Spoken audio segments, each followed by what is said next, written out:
Karakia whamai, whakataka te hau ki te uru, whakataka te hau ki te tonga, ki mā kina te uta, ki mā taratara ki tai, ki e ake ana te akakura, he tio, he huka, he hauhunga, tihei Māoriora. Thank you to Helen for putting me onto that lovely karakia, which basically says, cease the winds from the west, cease the winds from the south, let the breeze blow over the land, let the red-tipped come down with a sharpened air, a touch of frost and a promise of a beautiful day. So let's see if we can make this a great day for the community. Thank you very much for being here. And we'd like to welcome from Zoom land our councillors on there, hello, and also a special welcome to Gail and Kathy from our Baha'i community. And we'd be honoured if you could open this meeting in your way, please. Gail, you're on mute there. And I can't see Kathy there. Oh. Today's a very special day for the Baha'is as well. It's actually our what we call the Day of the Covenant, a holy day. And so we're going to, Kathy will go ahead with a beautiful prayer for humanity, seeing as this is who you work for.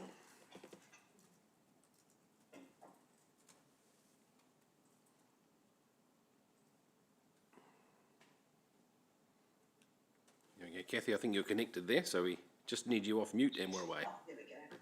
Great.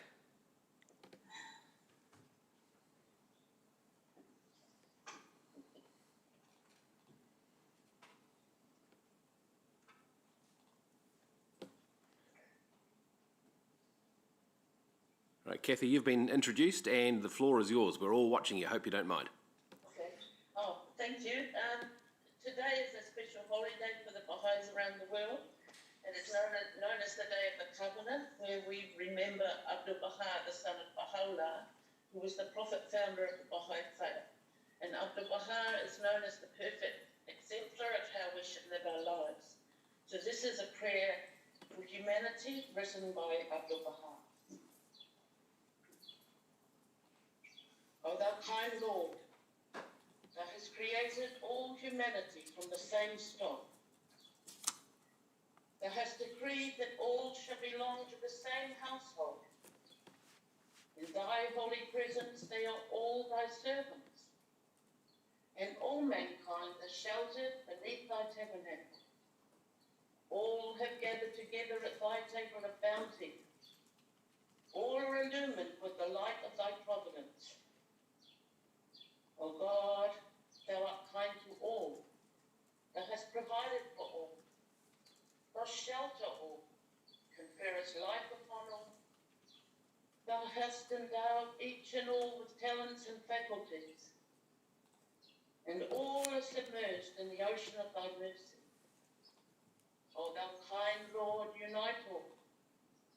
Let the religions agree and make the nations one, so that we may see each other as one family, and the whole earth as one home. May they all live together in perfect harmony. O God, raise aloft the banner of the oneness of mankind.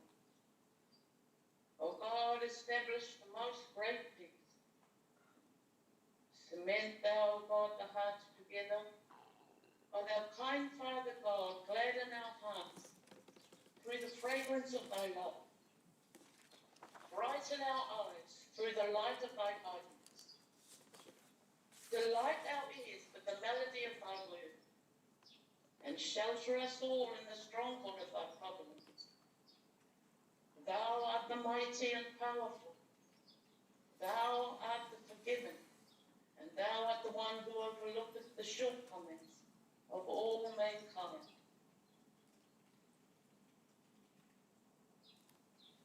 Thank you, Kathy. Thank you, Gail. Thank you for your presence today. I really appreciate your richness and what you've brought to the meeting. Thank you. Have a one. All the best for today. You're welcome to stay here and watch and keep the numbers up. You're more than welcome to. Thank you. I have some preparations for today, so I will need to leave now. But thank you, and thank you for your service. You're welcome. Thank you for yours on your very special day. Appreciate it. Thank you. Bye-bye. Bye-bye.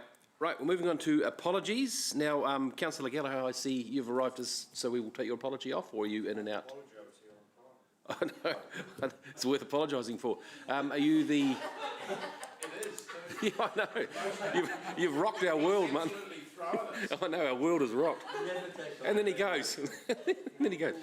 So we have, okay, Councillor Hamilton is a full apology. Mayor Southgate is in and out as a guest star. Councillor Pascoe for lateness. Councillor McPherson may be an apology if we don't finish on time, is that right? Councillor Donovan, don't you dare raise your hand. Oh yeah, no, that's no. No apology for that, mate. That's not gonna bring you back. Councillor Van Oosten is speaking to a school group. Councillor O'Leary will be late. Mangai Thompson Evans is a partial apology due to her work with vaccinations, I believe, at the moment. So we are riding the crest of a quorum today. So I'll ask you to be really clear if you are coming in or out of the meeting today, please, folks, because that will affect the quorum and the viability of the meeting. So I'll move. Are there any others? Oh, everyone over there seconds. Can you choose one, please? Thank you. Confirmation of the agenda. Oh, sorry, those in favour, so raise your hand. Those against? Carried. Confirmation of the agenda. It will be pretty much as read. However, there is a tiny wee bit of jiggery-pokery going on today. We're going to try and organise the... we're going to keep it as it is, but I want to, with your leave, members, I want to give Kesh a go at the wheel here today as deputy to have a crack at chairing this, and I'm suggesting that she, while I'll still preside over the meeting and be in the room, Kesh will be actively chairing, if that's all right with everybody. And I'm suggesting items number 9 and 10, the mesh ones, if that's okay with you. Well, yeah. Oh, and actually, if she could do the first half, I'd be really happy and stay in bed. Don't you start, mister. Thank you. So if everyone's happy with that, I'll move the confirmation of the agenda. Those in seconder? Yes. Those in favour? Those against? Carried. Thank you. Any declarations of interest? Looking at the apologies, I don't see a lot of interest at all, actually. All right, everybody here, right, good. Okay, we don't need to move that, do we? Nope. And a public forum, we have a couple of people on our public forum on Zoom land today.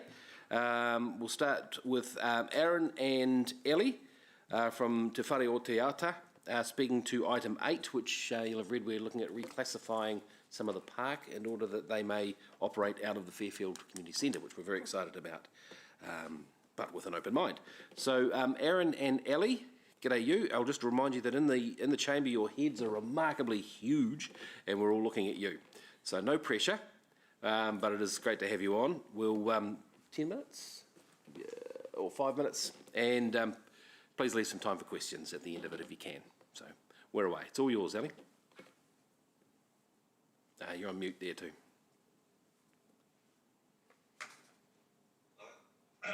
Sorry. No dramas. Right, can you hear me? Yep, we can hear you both. Cool. Kia ora everybody. So thank you. I just wanted to introduce myself. My name is Aaron Martin. I'm the new operations manager at Te Whare o Te Ata. And of course I've got Ellie Wilkinson, who's also with me. She's one of our trustees on the board here. I thought I'll just kind of talk very briefly just about us as an organisation. We've been around for a very long time, since 1986, so we've been doing services, programs, events for the community of Fairfield and Chartwell. At the moment, our board is made up of 5 trustees plus myself. We have part-time staff that work here. Some of the services at the moment that we currently operate, essential services, I guess, the Kiti Kai, which is getting food parcels out to our community. Under level 3, we've been doing a delivery style, but at the moment we've brought it back here with a bit more freedoms. Some of our other services have been impacted due to COVID and different things like that. We're also doing a lot of work around vaccination. So we're holding, we've been holding different events, over the last kind of few weeks, which are going well. We've got after-school programs that we're running for the local kids here. And I guess in terms of the reclassification of us potentially moving to Fairfield Hall, this will be a great opportunity for us as a organisation. I guess it will kind of help in terms of visibility, being able to sort of interact and engage with our community a little bit better. I suppose in our current location, it's a little bit, it's sort of tucked away a little bit. So, moving to Fairfield Hall, which is, close to Clarkin Road, obviously the schools, the more traffic, people passing by. So that will certainly help us. In terms of, the space itself, it's a multi-purpose space. So that's going to really assist us with, the programs and services that we want to launch. So that's everything from our existing programs to, financial mentoring to JP services, after-school play groups, youth activities, and just community development projects. I see it as a fantastic opportunity because at the moment it is just classified as sport and rec. So if we're able to sort of get that changed, then we'll be able to, with the move over there, run these services that we've got. Cool, thank you. Ellie, would you like to add something? Kia ora everyone, lovely to see you, all of you. I'm really here to support Aaron. I'm a new trustee and I've come on to support the strategy for Te Whare Teatru and to assist with growth. And one of the key things is the reclassification of the pool so that we can deliver on what the community needs. We've scoped out the community and there is a demand for improved services and support in the Fairfield and Chartwell communities. And I believe we've got Aaron, who's recently come on board, and he's the ops manager we've been looking for, and he's got lots of skills, and he's certainly going to give us the direction that we need. And we've got a really committed group of trustees who really want to see some, tap into the potential. There's gold in this community, we just need to tap into it. And I think the community is really deserving. It's fantastic that the City Council are improving this facility and it's optimal for us to move over. I think one of the benefits of us moving over there is there will be people in the hall. There will be people in that space and we can make sure it's taken care of, we can be good custodians of it, and we can allow communities to come in and be supported in that space. So, and I know the difference it makes with, my role at the moment at the settlement centre. I know just a huge difference it's made for us to get the reclassification for that space and our ability to improve those facilities. So I just want to endorse what Aaron's saying. As a group of trustees, we're very committed and keen to bring about some really well-deserved change for the community that we're in, and the reclassification will make that difference. That's fantastic. Thank you for that. I appreciate that. Councillor McPherson, you've got a question. Firstly, speaking as a former Fairfield Intermediate student and user of that hall, I'm interested to know, and congratulations for the work you're doing, Aaron and Ali.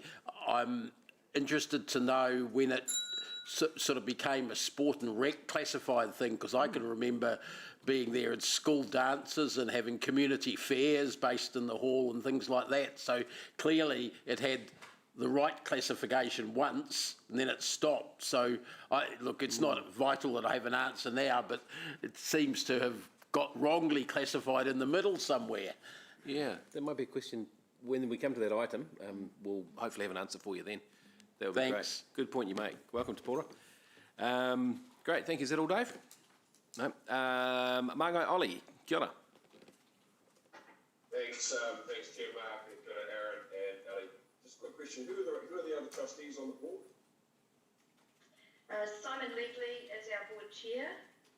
Offa, who's from the Tongan community, is co-chair.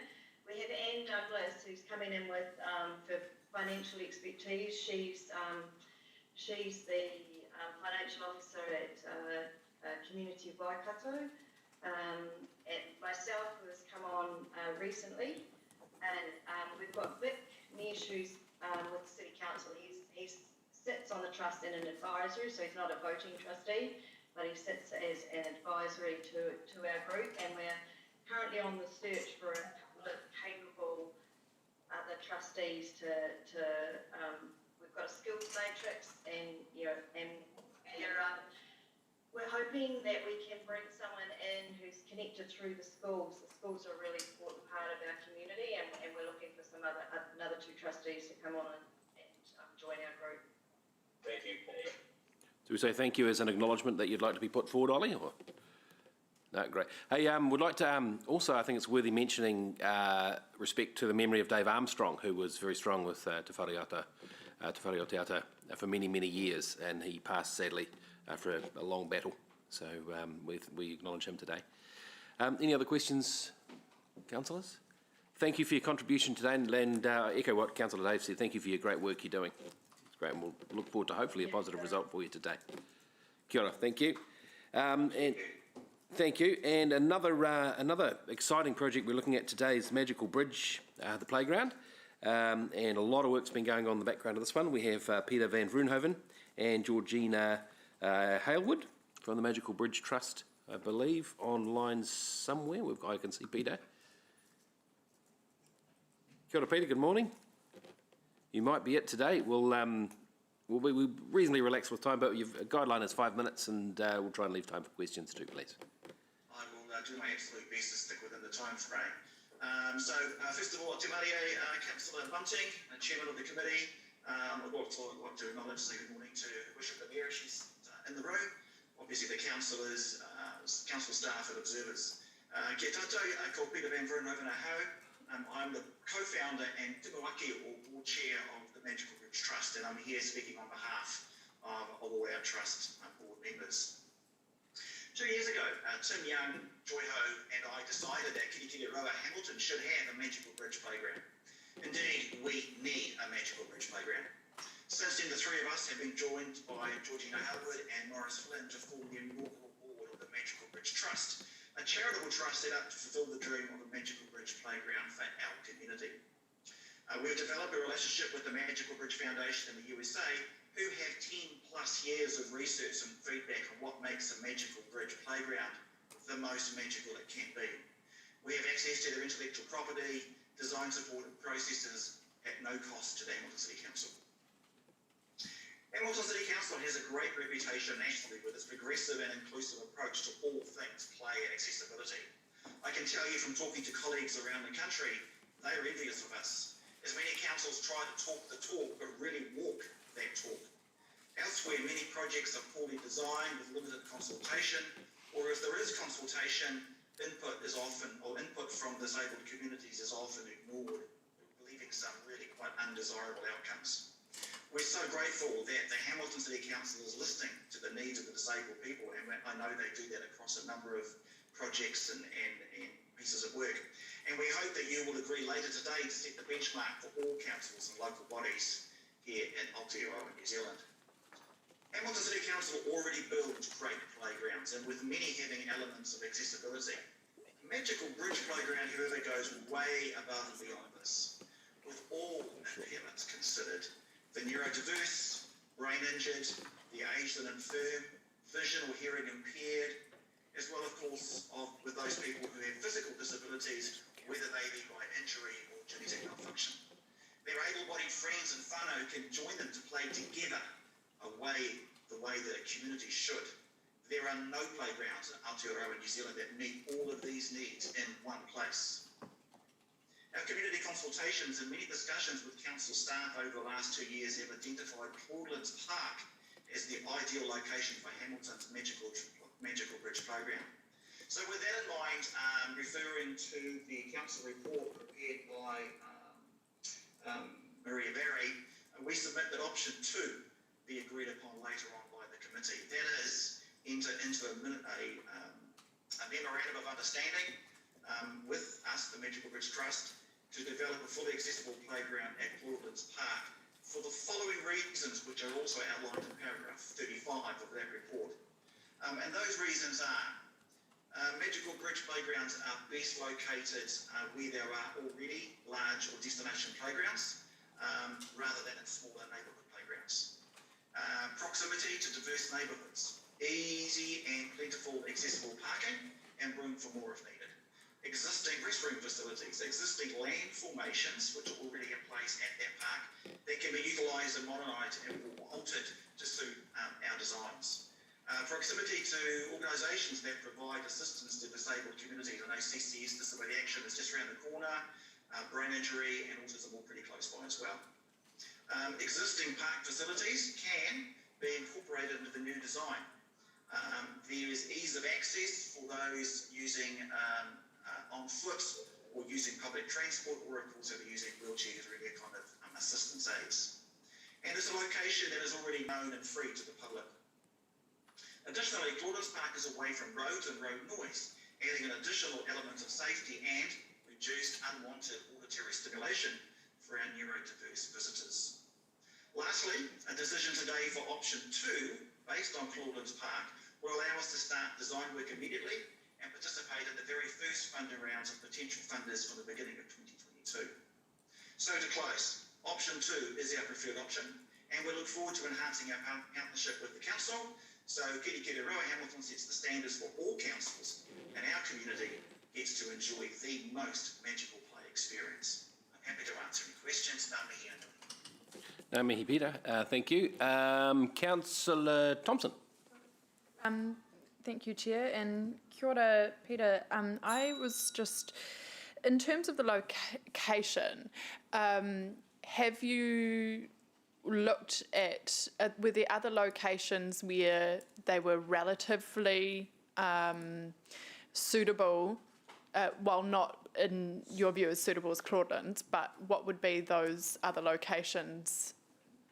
Yeah, thanks, Councillor Thompson. Yeah, we did have a look at a number of other locations. We pitched a few ideas when we were doing our community consultation, and obviously we've had a number of conversations with your colleagues and staff. The other site that comes up quite a bit in conversations is Boys Park in the central city, once the Founders Theatre is demolished. Boys Park would be attractive because it is central. It's a pretty cool location. There are lots of, and there will be more inner city living accommodations close by, so having a park that's attractive and accessible to all in that space would be really, really great. Our concerns around Boys Park primarily are around parking, especially, well, there's parking problems all around, with the commuter parking in the area, but also if there is events on at Seton Park or FMG Stadium, or once the whale is completed, that could potentially impact on access and parking for our visitors. So it certainly is a pretty, I like to think it's a pretty sexy site, but we still think that Claudelands tops the. Yeah, I'm just, you are going to get stopped. That he is... Martin, I'll stop you there, I've got right. that. Peter, just on your point about Founders being demolished, the decision hasn't been finalised yet. There's still a pending thing on that, so don't take it for granted that Founders won't be there. Well, it's a democratic decision of this council. You're doing yourselves no favours at all, Mr Submitter. You should be aware of the decision of this council at this point. Your point's made, Martin. Thank you. That'll do. But Peter, we haven't made that decision yet. But thank you, Peter. So I was aware of that, but we talked about Boys Park as an option given that potential outcome. got it. Okay. Thank you. Well, it's not necessarily potential outcome. You're doing yourself no favours. Okay, we're entering into debate now, Martin. Thank you. I realise how passionate you are about it, but I will stop you there. could I have one supplementary question? Of course you can. In terms of presuming that Founders are still there, so but I understand there could be the option if we were to, and this is an if, close the road, that part of Resteva Street. Would that then allow for sufficient room? And the other part of that is, I guess I have a concern around being very close to a lot of traffic on either side. How would you ensure that the children are safe playing and not going to run onto the road? Great questions. So in terms of the latter part of that, an integral to a Magical Bridge playground design is fencing. That is because a lot of our visitors, especially those that are neurodiverse or have an intellectual disability, they are often runners, as are often people with dementia. So a fence, first of all, is an integral part of the design, which protects our visitors from any potential dangers, be it traffic or otherwise. In terms of the linking of the two parks, absolutely. And having that much larger space gives us a lot more scope around specific locations within that potential new larger park, and would also alleviate some of the traffic problem as well. Thank you, Peter. Thank you. Yep, Thank that's you. all. Yeah, great. Deputy Mayor Taylor. Thanks, Chair Bunty. G'day, Peter. And congratulations for the work you've done and your team. Thank you. Option 3 doesn't preclude Clauden's Park, does it? What's your main objection to option 3? Because on the face of it, I kind of like the idea that it gives a bit more time for a bit more thorough work before we plunge ahead. What's your main objection to it? What's the main disadvantage? The main disadvantage primarily is that a decision today around an agreed location enables us to start design work, community consultation around that specific location, and then with a bit more surety we have something to take to our funders, which we want to access their funding rounds first thing next year. I will say, however, that we're not adverse to option 3. It doesn't close the door and just means a bit more time to sort some things out. I would say, though, that with option 3, we would like to, if that was an option that you really want to consider, I would ask that you do so on the basis that Clauden's remains, as you said, one of the location options, and we can continue to work around that. And that we would like to, at least in the meantime, reinforce and formalise the partnership with Council, and then confirm the site over the next couple of months. Awesome. Okay, no, that's great. Got time for one supplementary? Way you go, Jeff. Yep, no problem. So the disadvantage of not being able to start design work yet, I mean, in terms of getting the funding, we're still 2 or 3 years away anyway. So not being able to start design work, that wouldn't be the end of the world, would it? It wouldn't be the end of the world, Jeff, no, but it'd be not. Our budget is significant. And I think the earliest that we start approaching potential funders and have conversations and make applications, the better it is for the long-term outcome, especially given that there are timeframes that we need to work within the Council's playground plan and LTP. So being able to get that ball rolling will enable us to not so much guarantee, but at least work within the existing timelines that we will have to work with. Sure. Okay, thanks Peter. Yes. Thank you, and Martin, I'm coming to you in a wee second, but while we're on that train of thought, you're aware that we delayed Clauden's already and swapped it over with Taharoa to get it done, and Clauden's is desperately in need of renewal. So it does put a little bit of pressure on the funding, obviously, but the question is, we've talked about Western Town Belt, we've talked about Claudelands, we haven't talked about the rest of the country, rest of the city. Are you still open to looking around for other sites around the place for a brand new one? If Clauden's Park isn't a confirmed site, then yes, absolutely, we're open to any conversation, any location. Yep. Okay. But we've explored many, the town boundary, the centre of town, Peacocks potentially, Minogue Park, in and around the netball courts and the pools has been mooted to some degree in some of the conversations. They all have pros and cons. So yes, we would be, right. if we weren't able to confirm a site today, yeah, we're more than open to discussions around other things. Yeah, absolutely.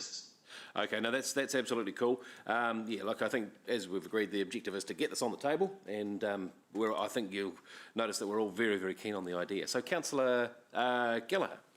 Notwithstanding my deep reservations with regard to your references to the historic Founders and Boys Park, just to clarify the Claudelands, because I'm a bit confused, because it seems to me, putting that aside, because obviously with our West Town Belt there are a lot of moving parts still, and Councillor Sarah highlighted in terms of the future Restreva Street, and but Claudelands seems to me is the only issue there with regard to the show trust and your lack of certainty. What's the issue? Well, the show trusts have been presented with our proposal. Yeah. In principle, they support the concept and kaupapa that goes with this kind of playground. They do have some concerns around the usage rights. Should we, during construction, or if we potentially take up a larger footprint. We don't believe in discussion with our team and with your team that those issues are insurmountable. It's just a matter of working through them.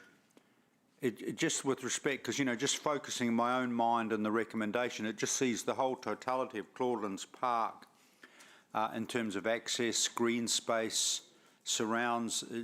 Claudelands Park just appears to be imminently superior to another option, and it's still central. And that's very much why our focus today and during the last few years of discussions have been based around Claudelands Parks, for all the reasons you've just mentioned, Councillor, as well as all the reasons that was in my submission and in your report. Getting back to the previous comments that Councillor Thompson said, there are other options, there are other locations which would be worthy of consideration. But looking at the checklist of things that we would like, there are no locations that meet as many objectives as Claudelands. Right. Thank you, Thank Councillor. you. Thank you, Peter. That's plenty of time for the moment. We'll get into discussion on this later on. Thank you for your work and regards to your trust, mate. Good on you. All right, no more in the public forum, are there? No. Stand back, everybody. Okay, we will move on to the confirmation of the Community Committee meeting of the 12th of October. I'll move that they be seen as a true and accurate record. Do we have a seconder? Councillor Kesh, thank you. All those in favour? Against? Cool. Onto the Chair's report on page number 16. Now, I will mention that it hasn't turned up in diligent, but I have a slight addition to this, and it's kind of an administrative one. That was a libraries report that was due to come in.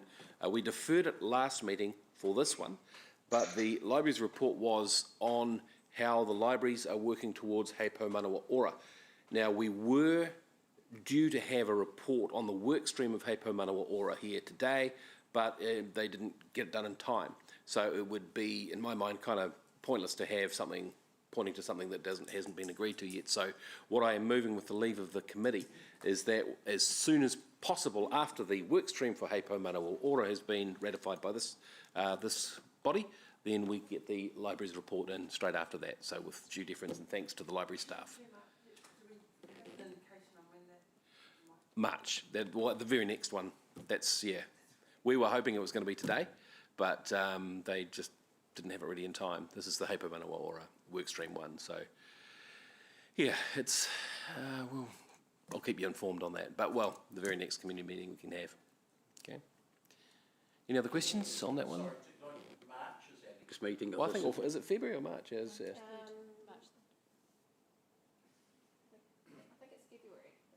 I was getting worried at having to wait that long without seeing you up there, Mr. Chair. I know. I'll be sitting here right over the Christmas waiting for it.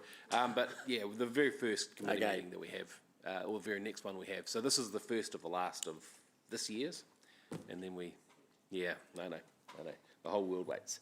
But the other part of the Chair's report, I think, what I'm trying to achieve with this one is, and I'll start with if you don't mind, a very quick story.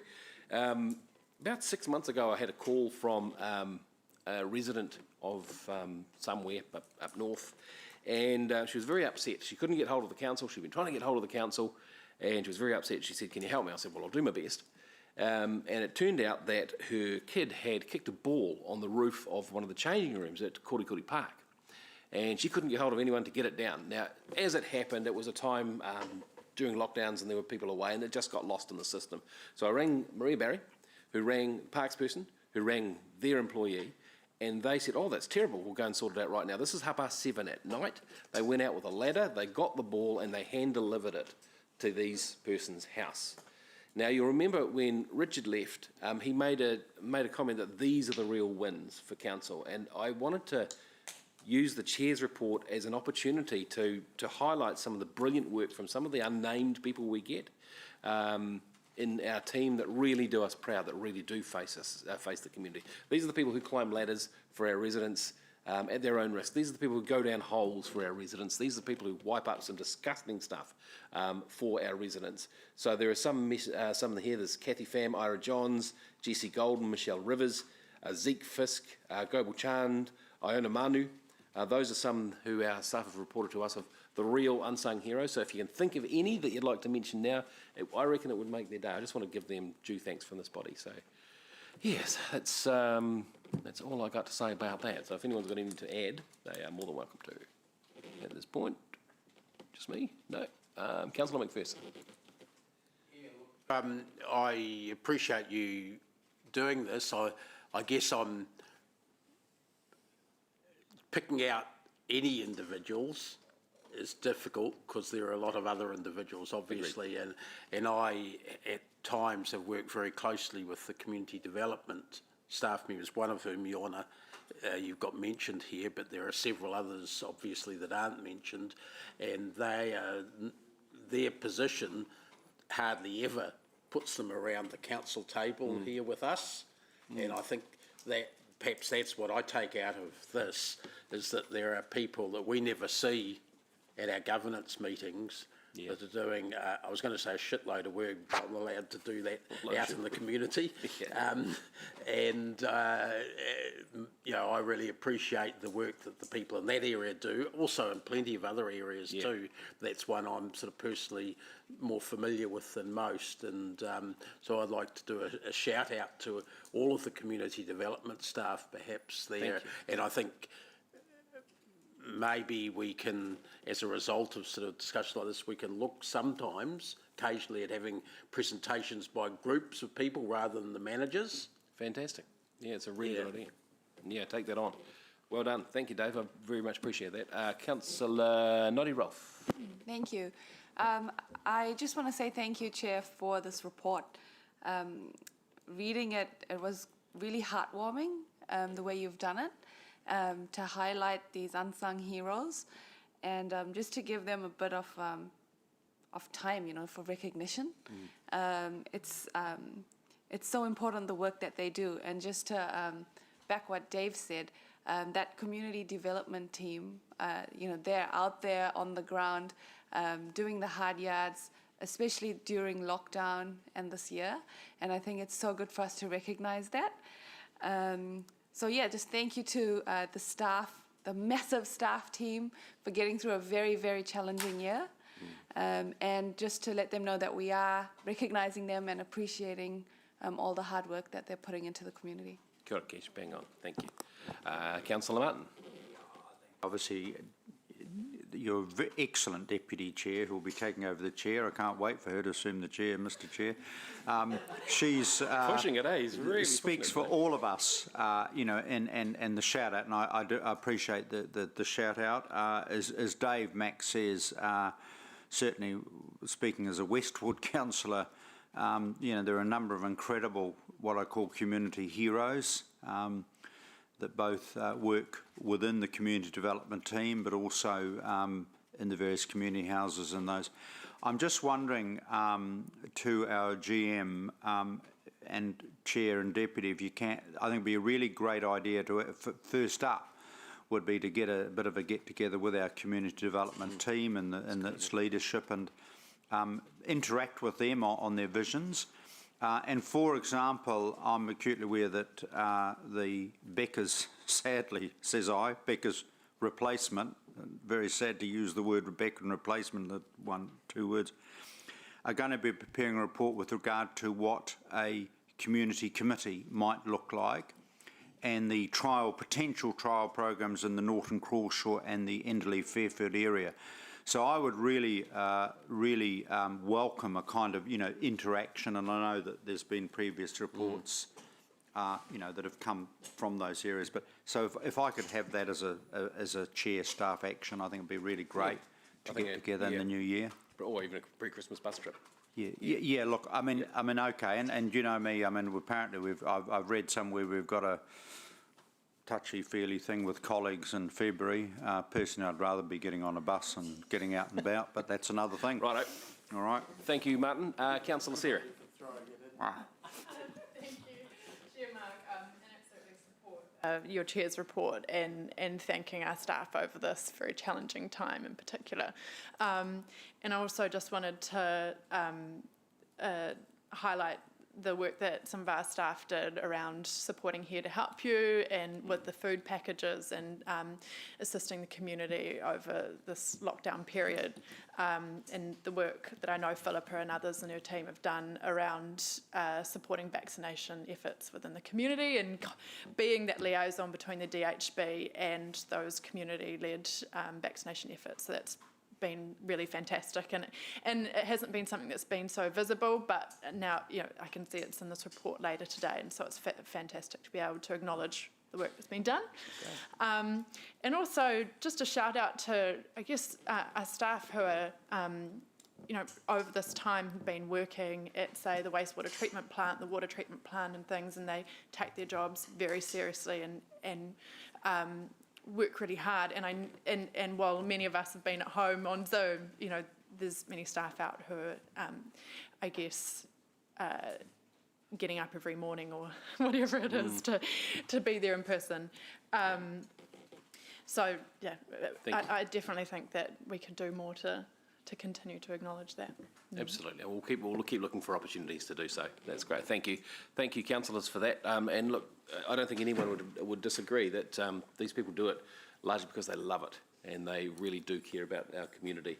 So we just want to thank them from the bottom of our hearts. So I will move the Chair's report with that mention about the library's report in there.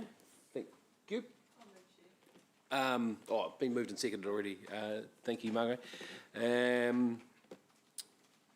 Yep, okay. You're seconding it. Good, happy. Those in favour, say, raise your hand, please. Those again. Cool. Thank you. Welcome, Mayor Paula. Noted. You here? Good. Okay, right. Moving on now to item number 7, which is the Magical Bridge that we were talking about earlier on. So, Helen, are you presenting this report, or is Maria? Oh, g'day, Maria. You're in Zoom land. All right. Now, Maria, I'm not sure if you heard Peter earlier on. They voiced a pretty strong favour for option 2. We're all very much aware of Magical Bridge and what they offer. So this is the time to get it on the table. So, Maria, the floor's yours. Good morning, elected members, Mangai Holly, and our guests in Zoom. Just an introduction before I introduce the report. I just need to point out that unfortunately the gremlins have been in my report and there is some discrepancy between the funding available. So in some parts of the report it references $1 million council funding.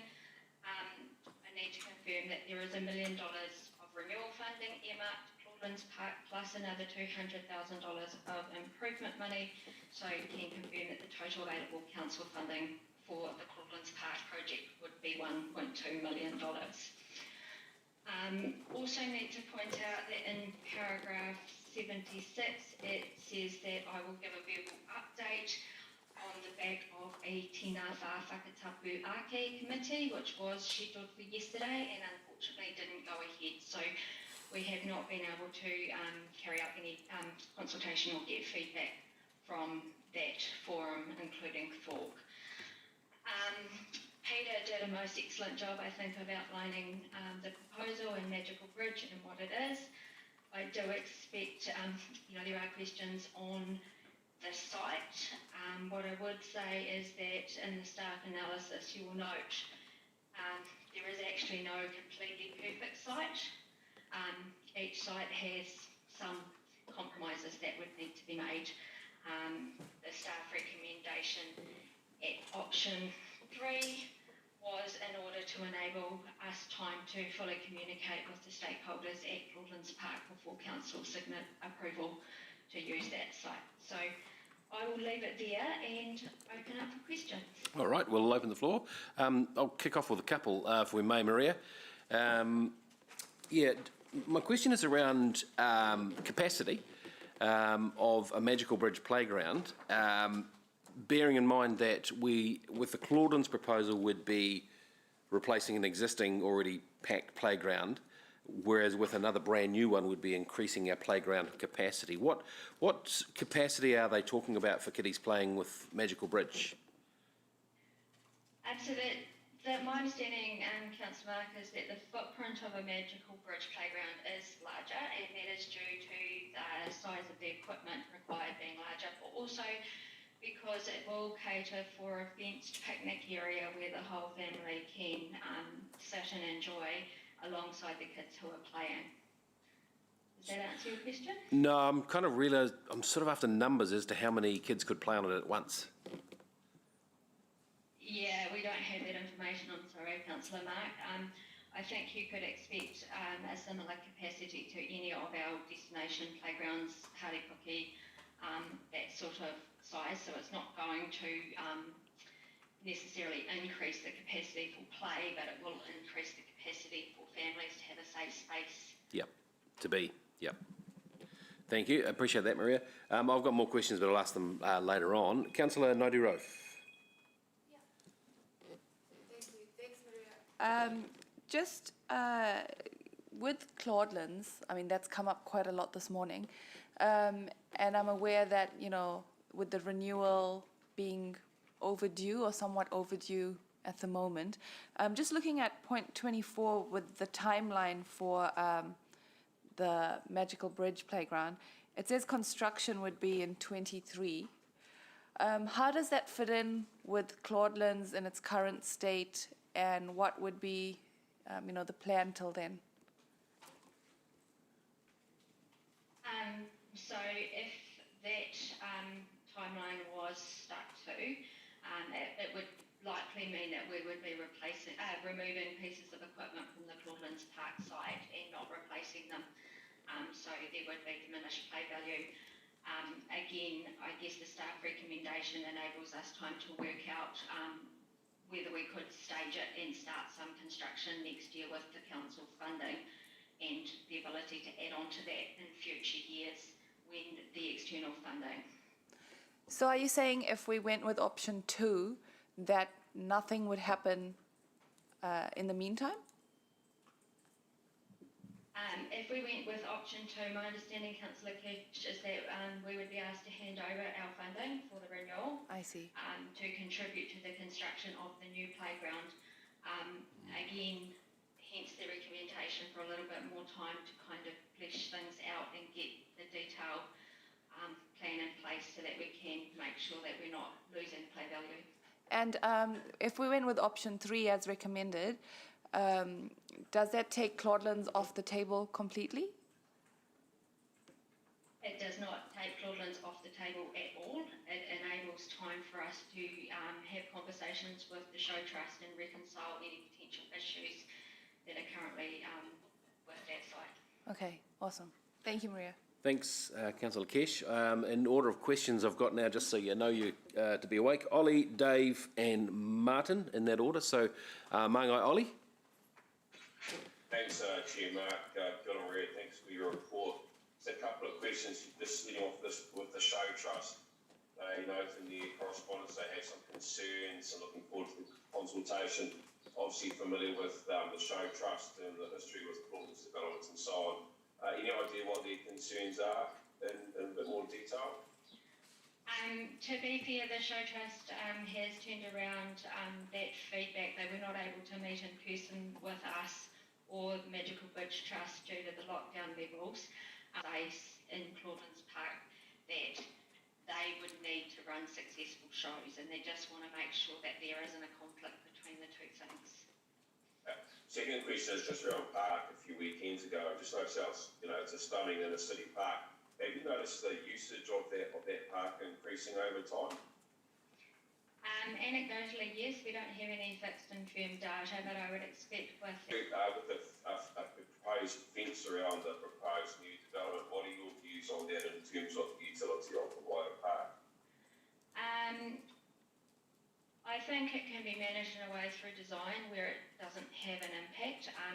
But again, noting the show trust's concern that a physical fence is a physical barrier and therefore space that they may not be able to utilise during their shows. Thanks, Maria.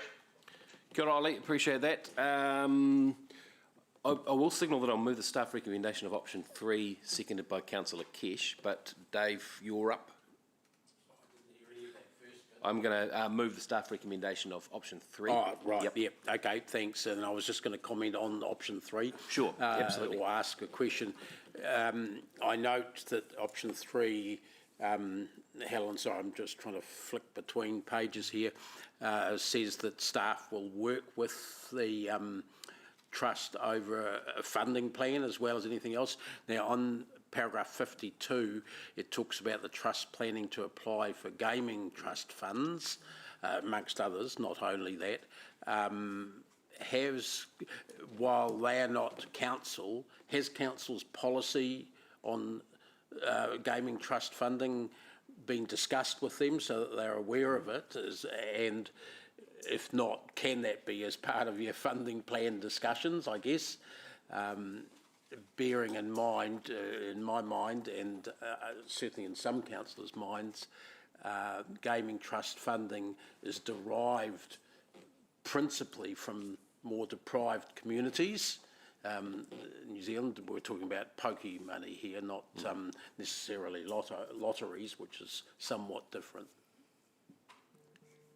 So absolutely yes and yes to your 2 questions, Councillor Dave. Okay, great, thanks. Yeah, it could get interesting, couldn't it? You're right. That's all, Dave? Yep. Thank you. Councillor Martin? The presentation, there seems to be, obviously the Trust has an open mind as to location, even talking about some location on the West Town Belt. Maria, just give me a sense that presumably with us agreeing to the recommendation, the prime focus at this point will still be on the Claudelands Park area, subject to negotiations with the Show Trust and others? Yes, Councillor Gallagher, you'll note in the analysis by staff that Claudelands is also on a pure site analysis, the preferred site, notwithstanding some of the complexities with existing use agreements that are already in place. So basically, even a sort of, if you like, with having an open mind, but even I mean, I shouldn't ask you this, but excluding the West Town Belt, what other site, again, Claudelands will be far ahead of anything else? I mean, I realise there was something, Minogue Park and others were mentioned. Yes, so there is an attachment to a list of sites that the staff considered for analysis. Yeah. All of them have pros and cons, all of them have compromises. Yeah. Cool. And that's just it's not a, so okay. All right. You basically, the 3 at the top called the large ones have a ranked, they're important. Yeah. Size. Just sorry, can you give us a sense, if we had a helicopter view, and I guess picking up on Mangai Ollie's point, if I'm looking at a size and scale, basically as you say, the impact on the broader green space of Claudelands wouldn't at all be unduly compromised? I don't believe so, Councillor Gallagher. I think through good design we could manage that really effectively. Also understanding the benefits that a fence would bring for the community of interest here. And can you just remind us again, what are our legal obligations to the Show Trust in this specific aspect of the site? Sense, we do need to get their permission for any proposal for development on Claudelands Park. Right, okay, so they're a critical partner. Yeah. Thank you. Thank you, Martin. Councillor Sarah. Thank you, Chair. Maria, what's the idea of, so I understand we can potentially stage the building of the Magical Bridge playground to help mitigate the issues around the need to renew Claudelands playground quite quickly. Is there risk, what kind of risks are there with the staging approach? Because one concern I'd have is that we put in part of a playground with the funding that we have, but then the rest of the funding isn't forthcoming and we end up with only half a playground. What would a staged approach maybe look like in terms of what you get in that first stage? So what you've just articulated is actually the major risk there, Councillor Sarah, but again, through good design, I would like to think that we could mitigate, and I certainly wouldn't be interested in having something that looked like half a playground developed. So it would need to be worked out through the design process, and again, a little bit more time would afford us the opportunity to come back in more detail to you on that. Okay, thank you. And in terms of engagement with existing users of the Claudelands playground, would that be quite early in the process to feed into elements of the playground that say they really like at the moment and want to keep? Absolutely, Councillor Sarah. I don't see this being a departure from our normal engagement level for any other destination site around the city. Okay, thank you. And sorry, I have two last questions. One is just the Gaming Trust funding. When a funding plan comes back, could we have options for what it would look like, what we'd need to do if we were to say we don't want it to be partly funded with the Gaming Trust funds? Absolutely, we can have those conversations with the Magical Bridge Trust, noting that the funding plan is owned by them with feedback from us. Okay. And finally, it's just in terms more generally of our playgrounds, are we reviewing provisions around, I guess, accessibility generally, but also shading? Because I know it's going slightly off topic, but we're talking about accessibility of playgrounds and at all times of day. But I'm just growing concerned, particularly looking at some of our renewals, that we're not actually putting in adequate shading with how hot it's getting. Absolutely, Councillor Sarah. So for our destination sites, shade is a normal provision. For our neighbourhood sites, we do our very best to put in decent-sized shade trees. But obviously with the smaller budget, you've got to balance the pay value and the shade value and everything.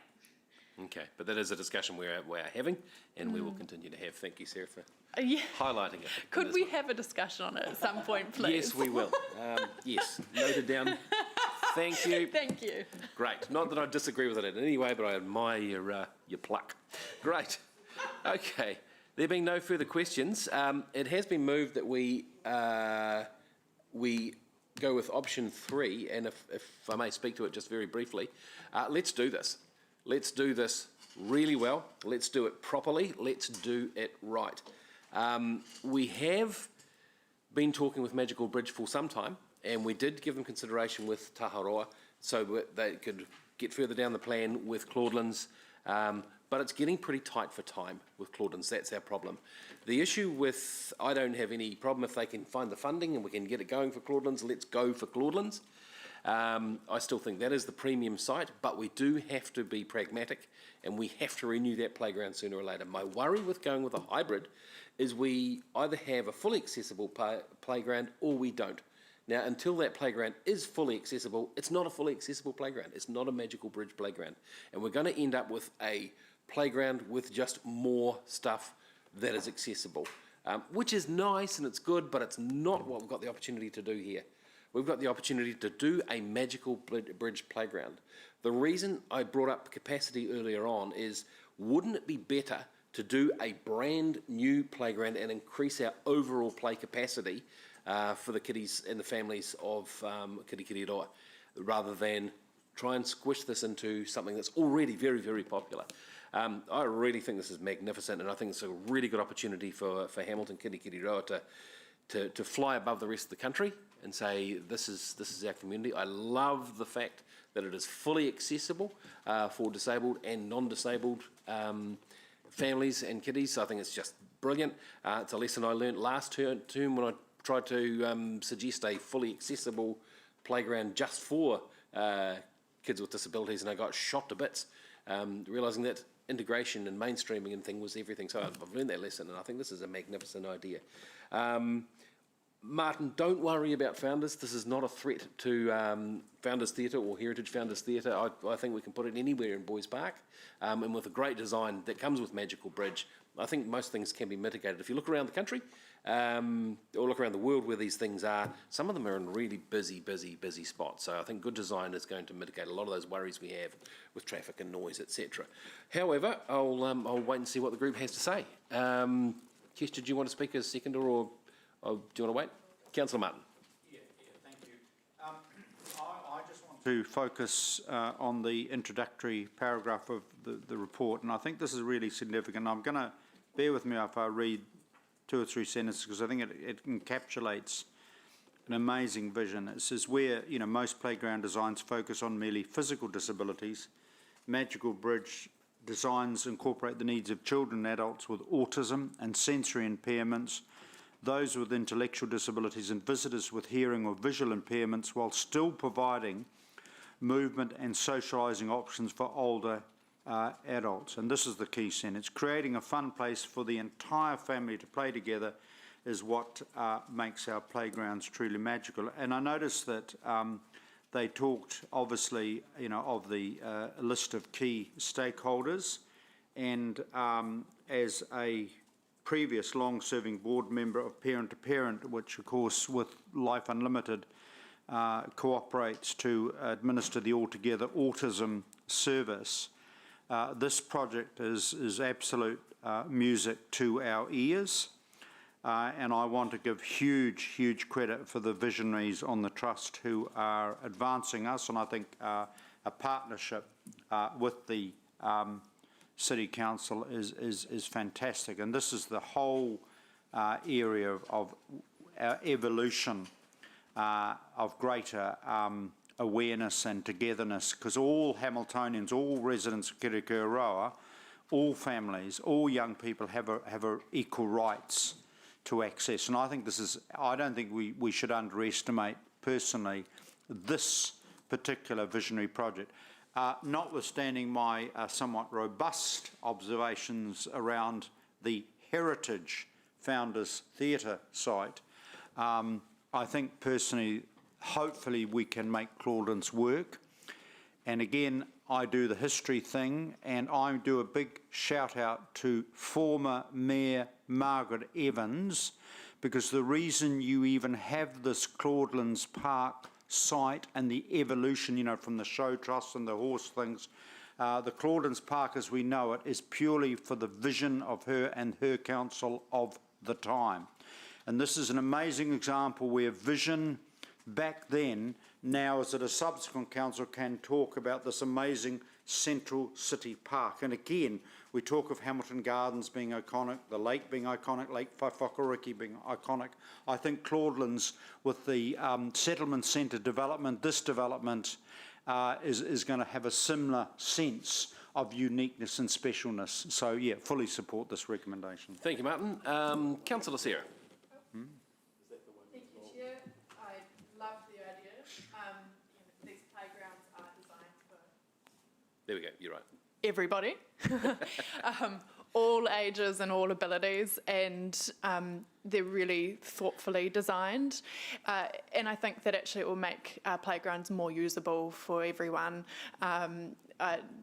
Talking about children running off, I now have intimate knowledge of many of our playgrounds and all of the challenges of even having a picnic with a 1.5-year-old. What I am a little bit concerned about is just some of the risks around Claudelands at the moment, given it really is in need of renewal. It's looking really worse for wear at the moment, and I'm keen to see if Claudelands is our ultimate location, how we stage the development of the playground to mitigate some of those risks, and also when staging it, ensure that we're looking at any potential risks of it taking quite, a number of years before we get the rest of the funding to complete the whole playground. I also am keen for us to look closely at the issue around the Gaming Trust funding, because it does feel like a little bit of a not a loophole, but we have a policy that we don't want gaming trust funding to fund our playgrounds, but here we are partnering with an organisation and which is looking at using that funding, and it does kind of seem like the same thing in many ways. It's just under a different name. And in terms of shade, I would like to have a conversation at some point around that, because actually our playgrounds in the middle of the day during summer, and even prior to summer now, becoming unusable or very difficult for families to use because it's getting so hot. And it's a health and safety issue ultimately, that we need to be ensuring that kids using our playgrounds have some decent shade while playing on them, because it's only going to get hotter. And it's heat as well as the risk of sunburn is actually quite a real risk that we should be looking at. So, it might be a long-term plan discussion, but very keen to look into that. So, side note there. But overall, love the whole concept. Really keen to support it. But I think we just need to take a bit of time to work through all the different issues. So, support option 3.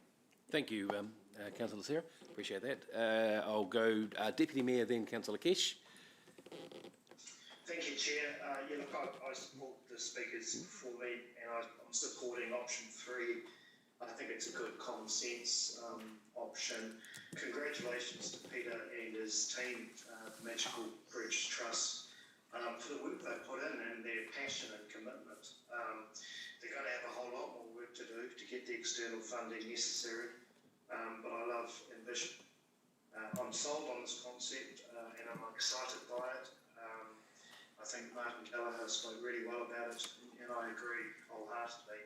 I am worried about the impact of a delay on Children's Park renewals, playground renewals. Because of its importance, this project, I really want us to get everything right. The site, the funding, because we know the funding's not as easy to get as it used to be, and it may get worse. And if the project comes up short of funding or takes a bit longer, then it's going to have that impact on Children's Playground. But also the site, because yes, Clauden's is the front runner, but it may well be that there is another option. Let's say the Founders does go, and this council hasn't made that decision yet, then there may well be great opportunities to do something special with the Magical Bridge there. So let's not rule that out, is what I'm saying. The key thing you might be using it shortly today is that option 3 is a big seal of approval for the trust. Yep. It formalises the agreement between the council and the trust. It says we're working together. The council supports you, and we're going to make this happen together. We just want to get it right. Thanks. Thank you, Deputy Mayor. I've got Councillor Nauru-Roth, then Worship the Mayor. Thank you. Not much to add to what's been said, actually. I'm supporting option 3, mainly because I am, like Deputy Mayor, quite worried about the renewals at Clauden's Park. I don't want us to lose any equipment for safety reasons.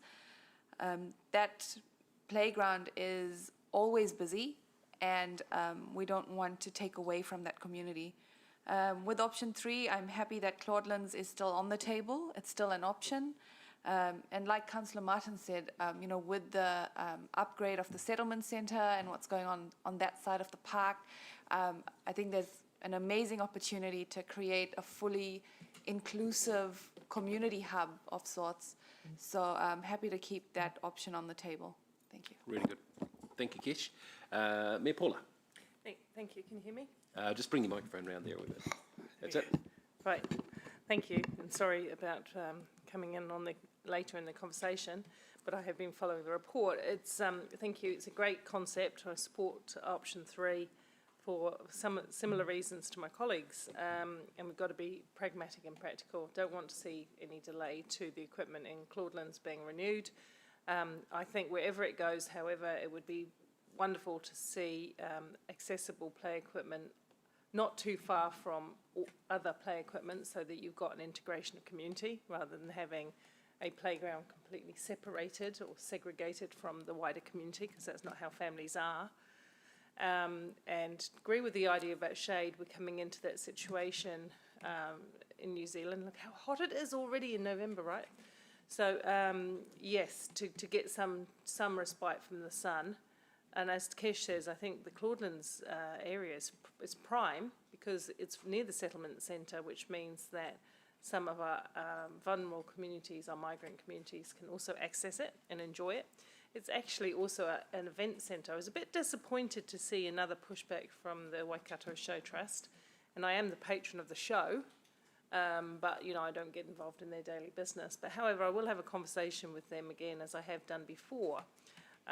They're just protecting their rights to their interests in the park, but I think they draw a very fine line around it, because it can only do them well to have their show in an area that attracts all people for all reasons. And you know, you get some synergies, I would have thought, having better play opportunity near the site of a big show. And so I don't know where their thinking comes on. I don't share it, and I'm happy again to go back to them and ask why that is. But however, I just say we should get them involved, of course, from the get-go.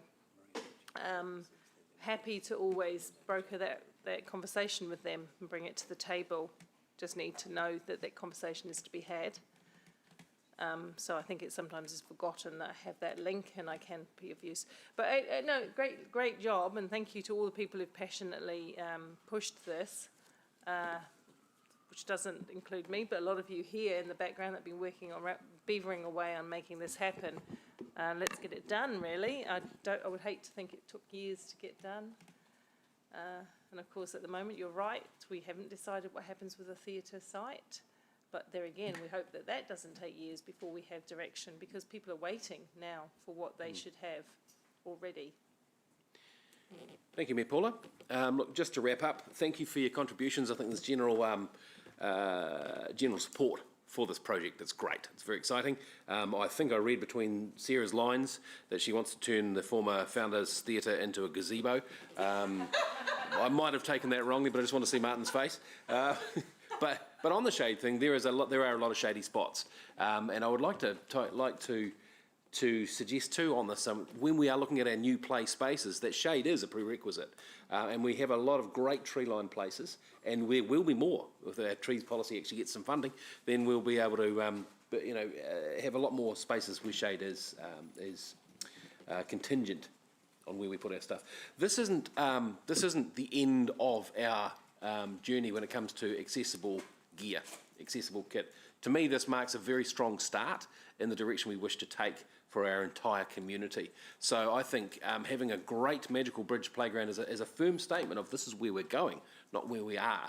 So let's see if we can't build up our accessible gear in more of our playgrounds as we go as a result. But I still maintain, let's do this right, let's do this properly, let's do this as a whole package rather than stage it, because it does run the risk of it losing a little political favour further down the track and suddenly stopping halfway through, and suddenly we have a half accessible playground. That's my concern with the whole thing, but we'll have those discussions further down the track. I also want to draw attention to the Lido pool as a spot for a jolly good accessible playground, because that is a beach pool, and I think we've got a really good opportunity to appeal to and do a lot with our disabled community when it comes to the designing of what we're doing with the pool dome there, because I think that wouldn't it be great to have the country's first fully accessible public pool? How cool would that be? So that's just want to sort of throw that into the mix since Sarah brought up the shade. I think there will be issues with Gaming Trust money, and it's something we will pick our way through diplomatically. But I cannot stress enough how great it is to have these people on board, because you'll remember, with every destination playground we have ever built, there has been a large amount of external funding required. Now, to have these guns on side with us, punching away looking for funding, it is going to make things a heck of a lot easier, and I believe a lot more successful. So really great. This is one of the exciting parts of being in this community committee. So no further speakers, so we'll go to the vote. We've proposed the option 3, or proposed the staff recommendation basically. I've so moved. Keisha seconded it. Can I have just a show of hands? Will we fine for this one? The motion is carried unanimously. Thank you, members. It is 11:15. I'm going to bravely suggest that we get through item 8, the partial reclassification of Fairfield Park. On that one, I'll move the staff recommendation. Sarah, you can move it if you like. And I'm happy to second it unless anyone else wants to jump on the... Okay, great. Okay, do we have any questions on the classification of Fairfield Park? We understand what this one's about. It's... oh, no, Dave, you had a question regards when did it first become a sports park as opposed to... Yeah.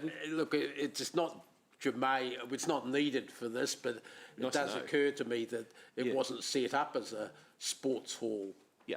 I know that. Yeah, it was a community hall. So what happened? How did it get reserved for sports? Why should we have to be changing it back? Sort of.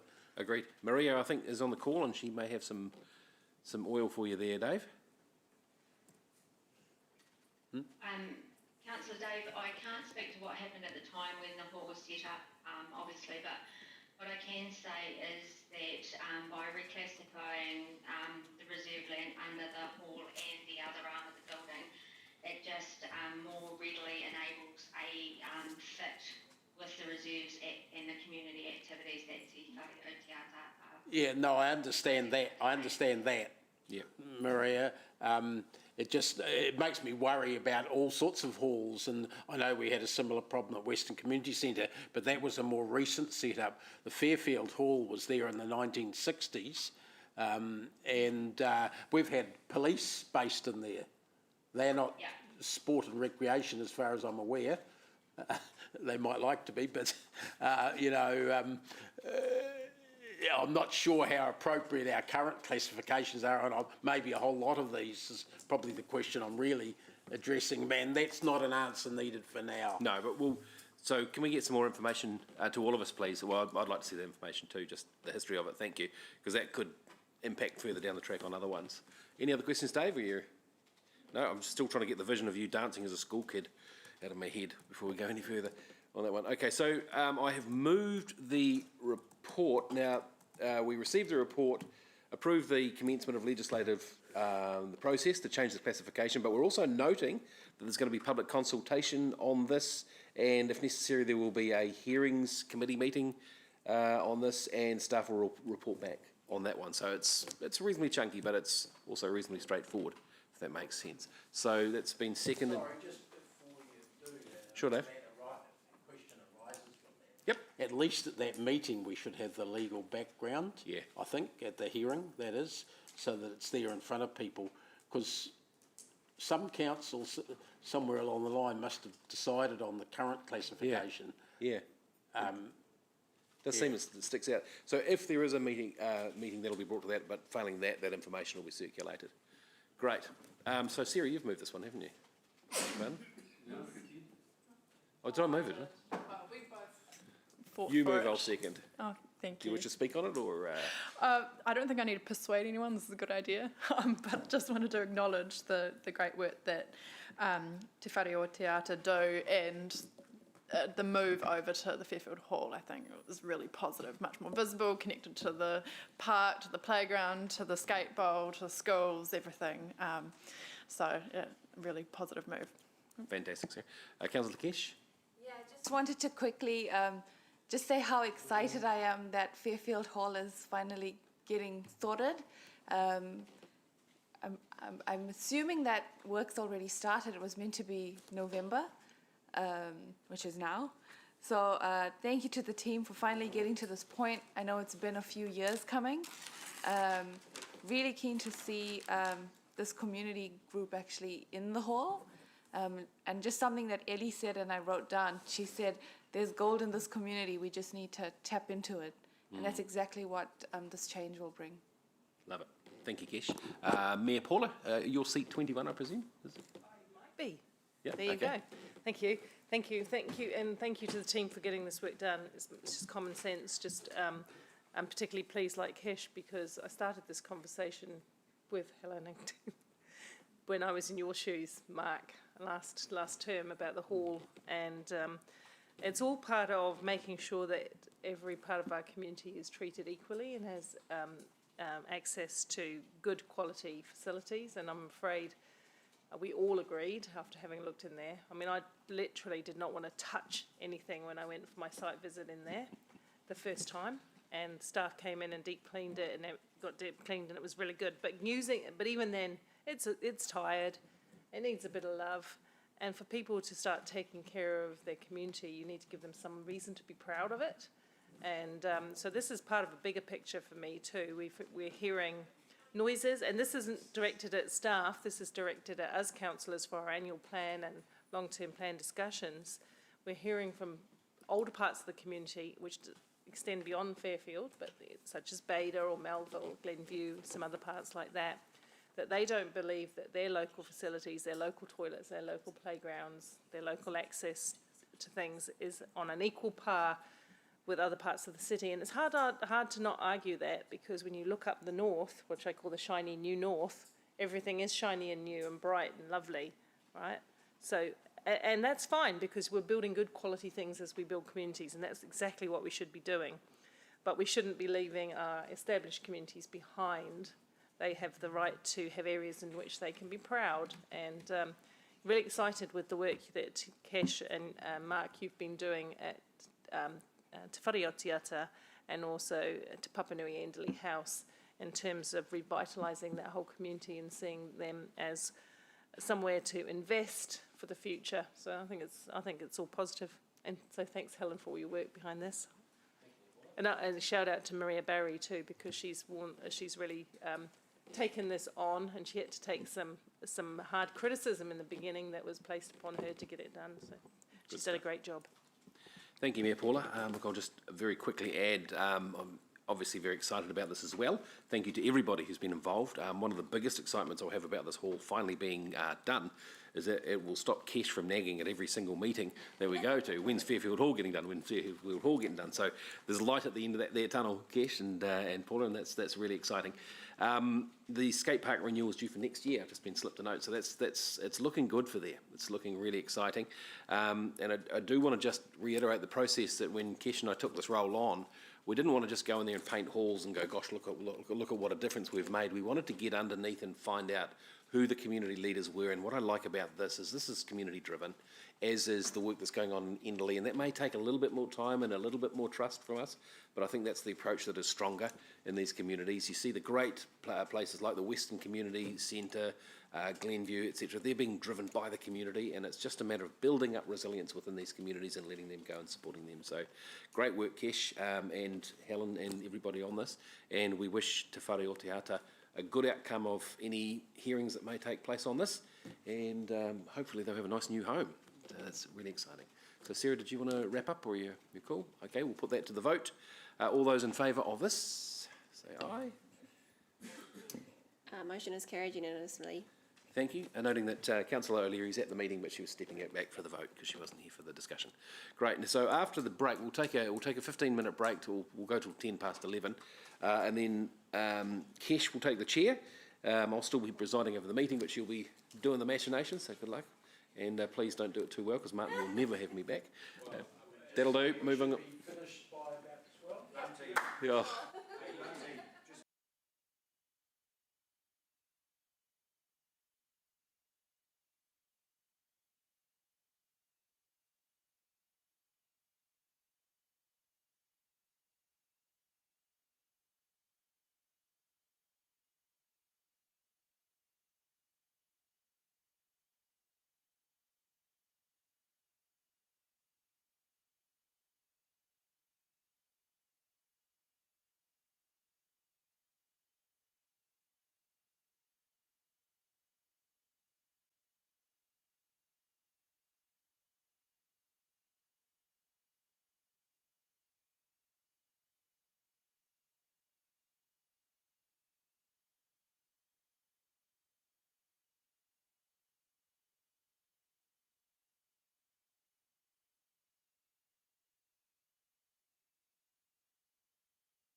Alrighty. Thank you, Chair Mark, for this cool opportunity. I won't keep your seat. I won't get too comfortable in your seat, although it is quite a very comfortable chair. Yeah. Okay.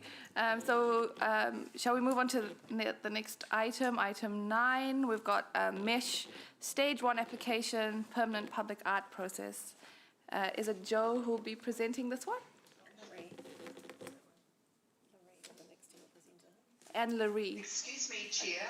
I wonder before we start if I might be able to just acknowledge that I am a resident very close to where the statue or art piece is to be proposed, but that I believe that I can look at the item objectively and still participate. Thank you. Thank you, Maxine, and that's noted. I am sleep nearby. In a house, I hope. Yeah. It's just between the swings.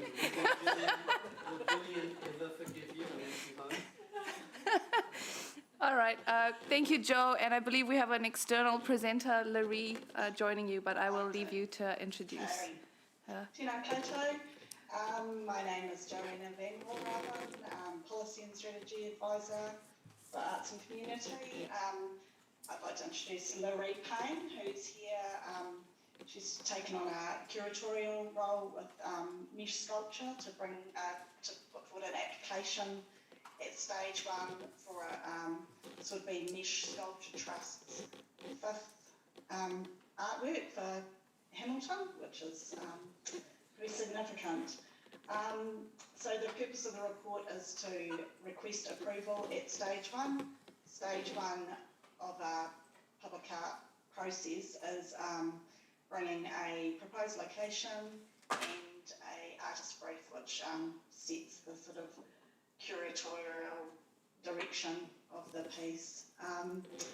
So I'll hand over to Laree, and then we'll be happy to take questions afterwards. Cool. Morena koutou, thank you for your time this morning and thanks for the introduction, Joe.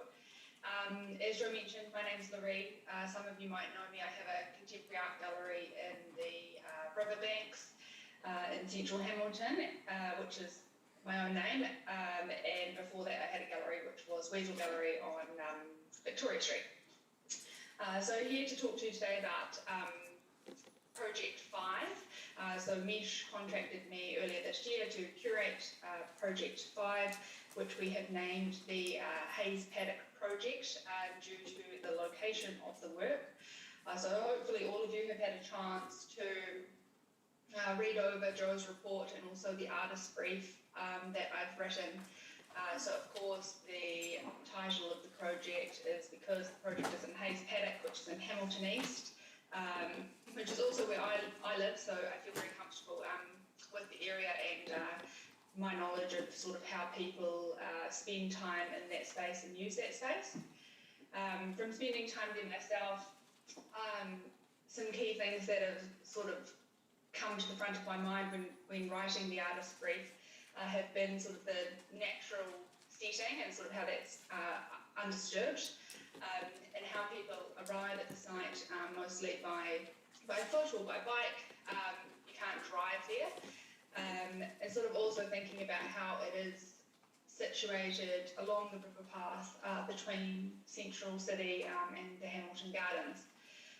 So with those things in mind, 3 central themes have emerged which have become the most sort of important part in the brief for the artist consideration. And those themes are nature, texture, and the 3rd theme is movement and play.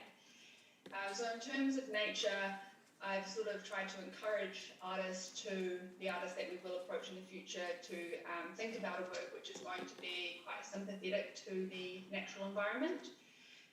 It's something that works in with sort of the wind that moves through the space, the awa being very near to the space even though you can't see it from the specific site. And also, how people arrive at the site by foot. In terms of texture, thinking about the textures that exist within the space already, bark on trees and grasses, etc. And also thinking about the 4 previous works that Mesh has already gifted to the city, being quite flat works that have been fabricated that way.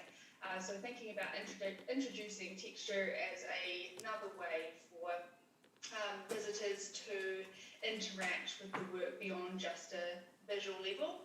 So potentially encouraging touch and sort of thinking about, people, maybe children that are playing at the playground, crossing over the path itself to maybe come over and touch the work and engage with it on more of a personal level.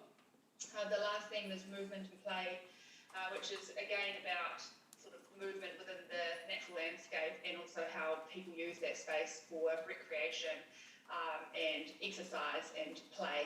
So thinking about maybe or encouraging a work which is quite dynamic, even though it'll most likely be stationary and static, just thinking about something that embodies movement or sort of may draw people along the pathway.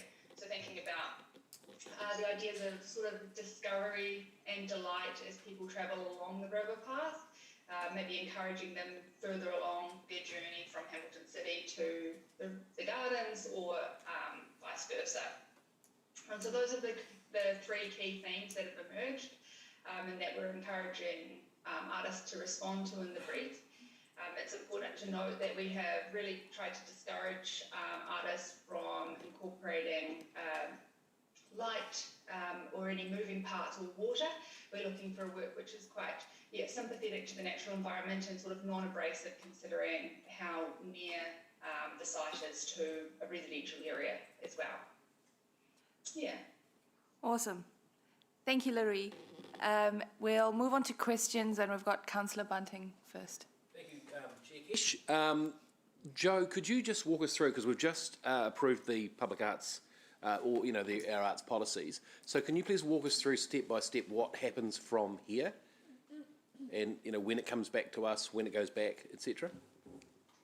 So as you know, we've just approved the policy. So even though this is going through the old policy, the next stage will be that usually takes a while for the donor to get through. So that will be going through our new process, which is I have included the new process in the report at the end, sorry. I can't find it. But basically, as we implement the public art panel, that will likely to go through that new policy. So it's not actually showing up on my page 52, I think there's something. But there is a attachment, the final attachment to the report does show the process that we go through. So they'll bring that back at stage 2, and the committee will have the opportunity to make a decision on the recommendation at that point. Because I noticed in this, there's a few references to the Public Art Task Force, which may come back to. I'm just wondering if this is current. Oh, sorry, that must be an error. Okay. There's no task force, but there is a panel. There is a panel. Okay. All right. Thanks, Chair. Awesome. Mangai Tapora. Thank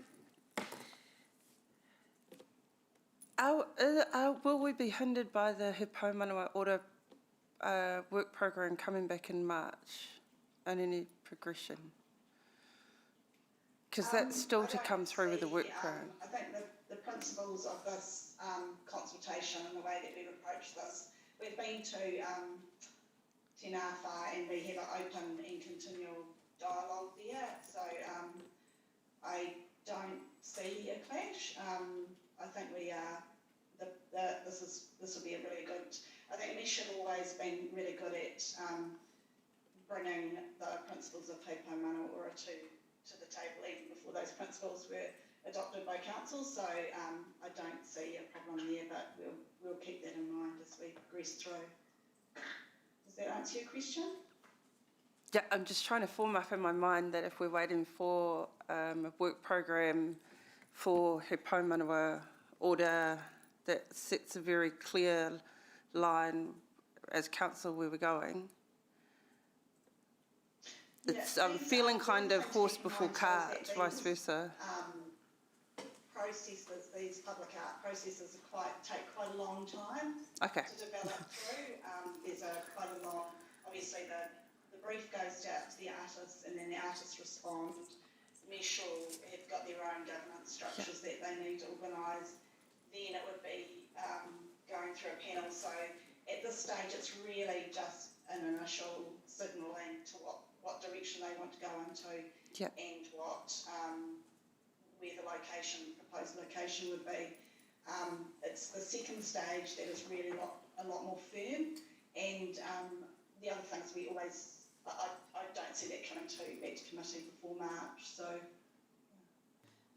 And just on that too, Māngai Te Pora is the He Paumanawa order policy itself has been approved, so the principles would still align. It's the action plan that we're waiting to come back. I'm so just no discrepancy there.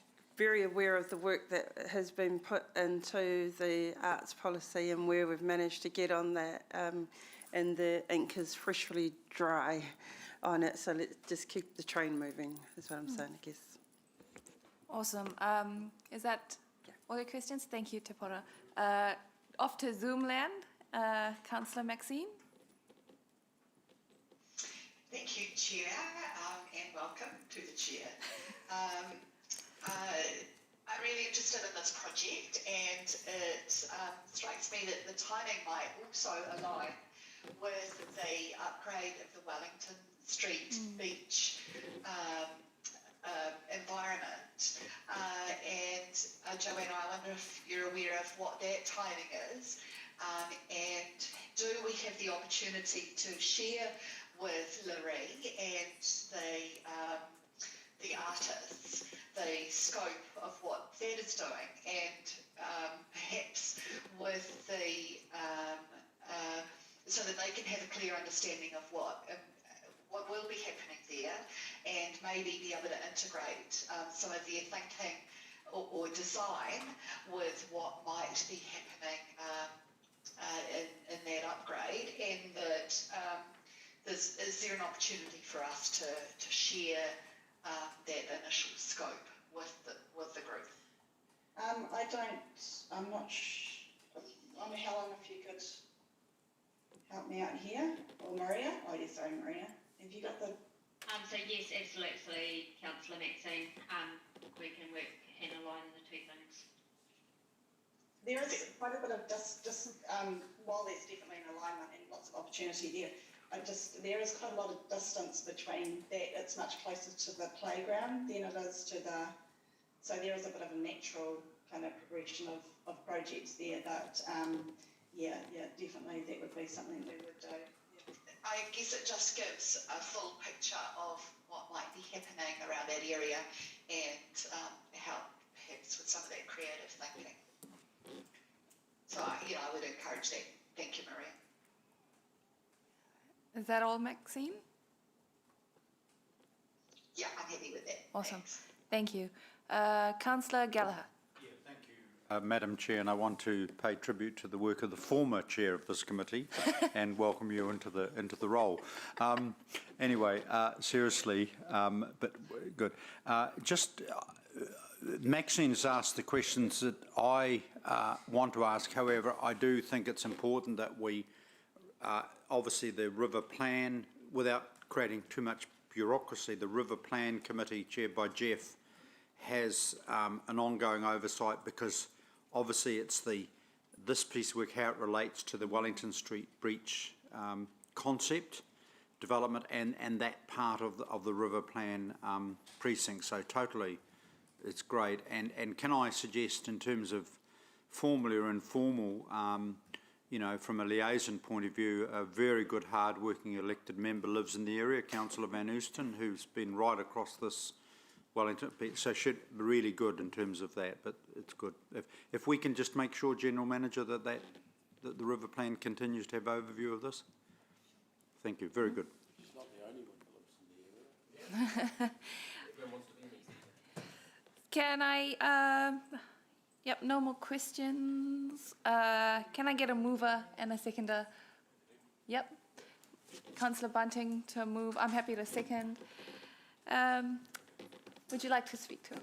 No, I just want to thank the team for their work on this. I'm really excited, Larry, to see what comes out of this. It's going to make a spectacular area even more spectacular.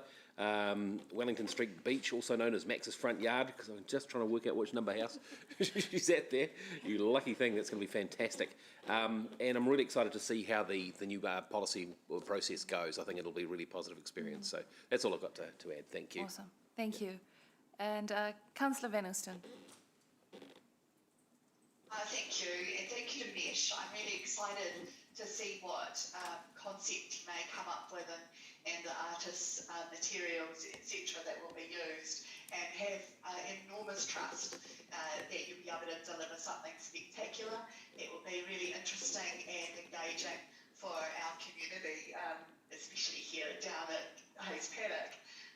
It's an environment that in these times have attracted so many more Hamiltonians to the environment, and while they drive here, often there are walkers along the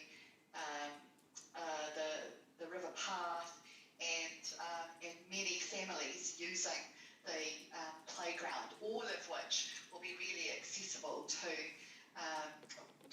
what's being proposed on this side, and to see some additional love going into areas that are older Hamilton areas is really an exciting development for our city, and sets up a really great template for being able to take out into other parts of our city that need to be regenerated, and to be able to see some attention. So I'm fully supportive of this project, and look forward to ongoing engagement and a final proposal. So thank you, Chair, and thank you to Mesh especially. Thank you, Councillor Maxine. Can we go to Councillor Gallagher next? Yeah, look, thank you, obviously, to Mesh profusely. I mean, amazing example yet again of a group that is just doing such wonderful things. And obviously the Hayes Paddock area is an area of character. I'm not sure how the RMA Amendment Bill will impact on the historic character of Hayes Paddock, and no doubt we will have further conversations with the MP for Hamilton West and the Hamilton-based National List MP for the area. But I think it is important that, you know, and also picking up to Pora's point around Hipanamana Ora, the partnership, you know, this area has, you know, significant historical human habitation significance, but just a wonderful project. But I guess it's just making sure that we've got the touch point, whether it's through here or the River Plan Committee as well. But, you know, big shout out to Mesh. Thank you. Thank you. Councillor Thompson. Thank you. I also wanted to acknowledge the work of Mesh, and also thank Larry for her presentation.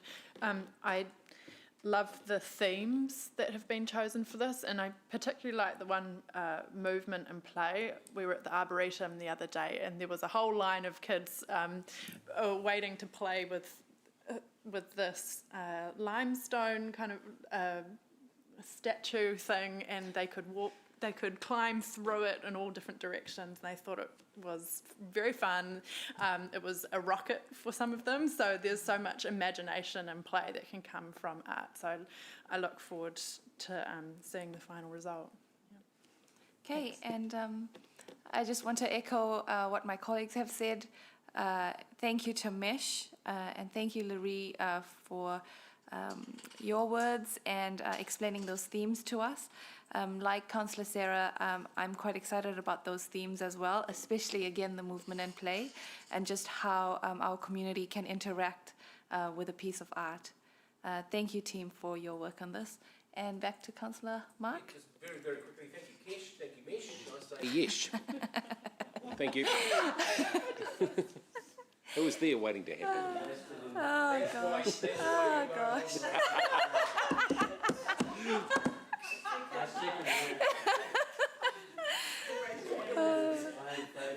All in favour, by show of hands. The motion is carried unanimously. Thank you. All right.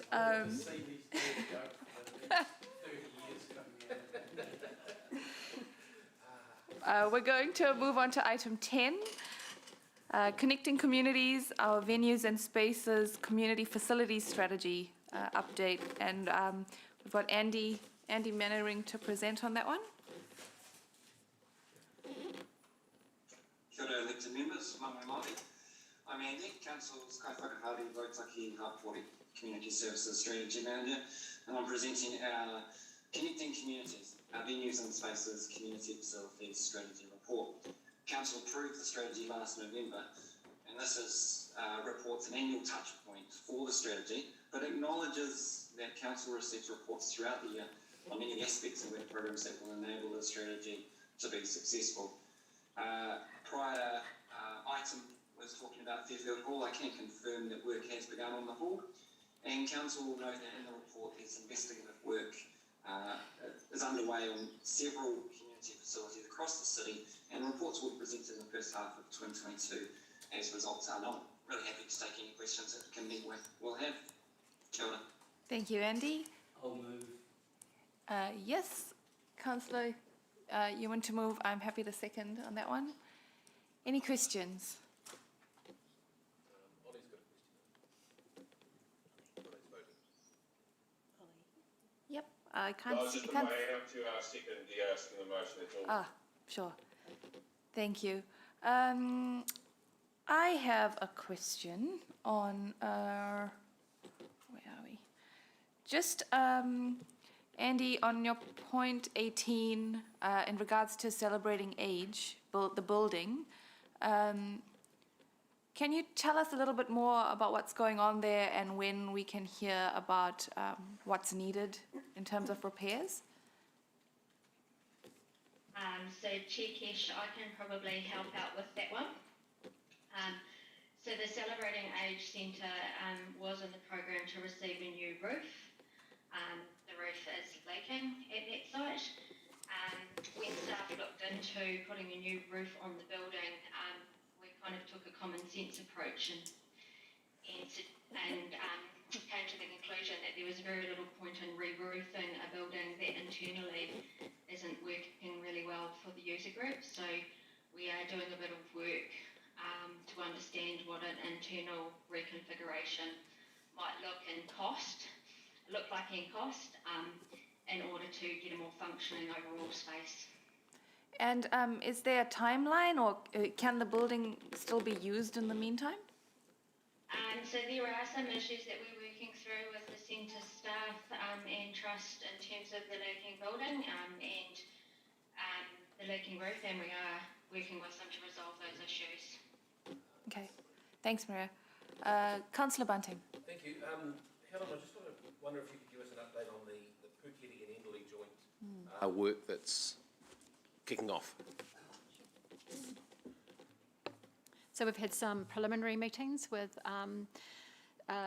Papanui and also Puketi Neighbourhood House. We have got a consultant that will be coming in and working with both of those groups. We're looking to develop a really strong community-led approach, looking at what the needs of the community are and how that aligns with what needs to happen with both of the buildings, and also other potential partners. So we've got some meetings coming up with the consultant, with the project managers, and with both of the trusts in the next couple of weeks, actually, to kick that off.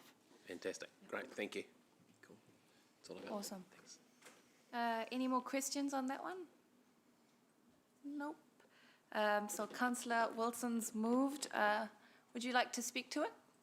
No, Madam Chair. Nope. I'd like to say something very quickly to thank the team again for bringing this all together to one place. And I'm looking forward to seeing the business case and funding plan for Enderley and Puketi. Both Councillor Mark and I have worked for for a very long time on both of these community houses. Endless number of meetings, trying to get different stakeholders in the same space to have those conversations. So I'm quite excited about that, Steve Bramley coming on board to connect those people together and present to us a business case. So looking forward to the first half of next year and to see what that looks like. To Councillor Gallagher, please. Yes, certainly don't know the Enderley community project as much as I do with regard to the Piketty house, but I just want to do a serious shout out in the case of Piketty to Jane Wood and the team. And a shout out to my good colleague Councillor McPherson, who I know over many, many years, if there's going to be one of the, I mean, he may be here for many more years, but you know, that's one of the projects he's been deeply involved with, and I want to shout out to him. His work's been fantastic, but Jane and the team, and again, a huge shout out to the team and my East Ward colleagues in the Enderley community as well. Thank you. Thank you. Alrighty. Yes.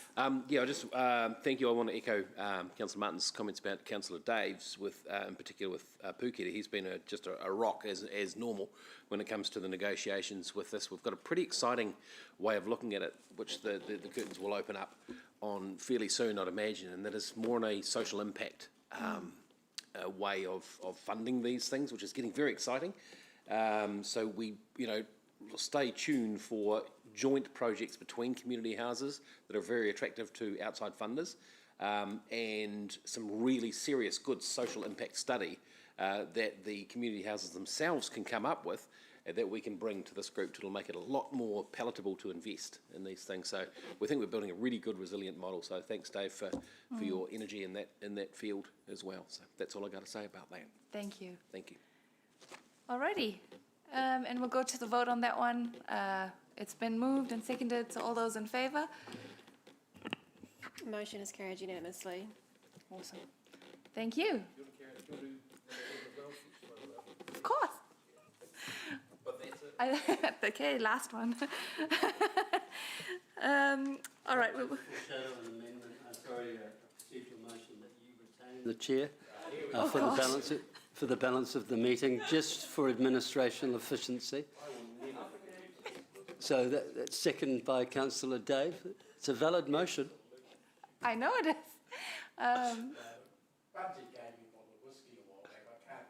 Oh, come on, we had him worried. No, I'm grateful for the short period to be here, but more than happy to pass back to the chair. Did you want me to keep going with 11 for now? All right. So we go on to item 11. We've got the community and social development outcomes, community capacity with Philippa. Kia ora koutou, elected members and māngai. Ko Philippa Claire Aho.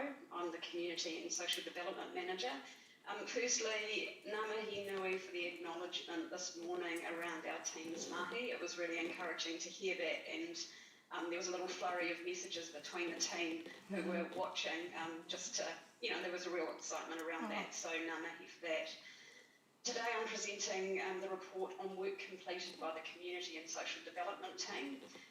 There have been a couple of changes of significance in regards to vaccinations. So since the report was written, as you'll know, Kirikiriroa and the Greater Waikato has hit 90% first vaccinations, and our city is at 84.8% second vaccines, which is great progress towards that 90% for double.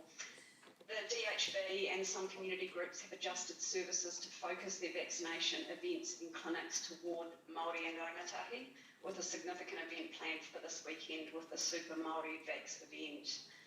The community and social development team and other teams across council are continuing to connect with and support groups and organisations with their vaccination efforts. And I'm happy to expand on any of these areas as required and answer any questions you may have. Alrighty, thank you. I'll kick off just with a couple of questions. First, thank you, Philippa and team. Yeah, glad that you had that flurry of messages, and we meant every word, so thank you for that. In regards to Project 856, I'm wondering if you could tell us a little bit more about it, and especially, it doesn't talk much about what age it's targeting, and whether it's, is it activity-based or is it more facility provision, or what is it? Sure, I can definitely provide you with some information around that, though it is still very much in the early stages. So we are looking at rangatahi being youth and I guess young adults. I can get you the specific age groups if you'd like that. The actual services that this facility will contain is still to be confirmed in its entirety, but they're looking at, definitely a range of services that will be available to rangatahi, so counselling services, technology, pieces of technology and access to services that they may not get easily elsewhere. But I can definitely provide some additional information. And I know Wise Group are meeting with their board next month to finalise some further details around that, and they are talking about putting out some additional information which will answer a lot of those questions. So this was an opportunity just to give you guys a little bit of a sneak peek, I suppose, into that piece that is coming, without having too much sort of detail to put around it. But as soon as that is available, we would happily present on it. Perfect. Thank you. And just another question regarding the Waikato Wellbeing Project, number 28. Talks about this project with over 60 representatives, and that the first one will be a focus on Fairfield and Enderley. I'm assuming that Te Papanui and the likes would be included in that group. Can we still ensure, or how are we still ensuring that it's still quite a local project with a local voice?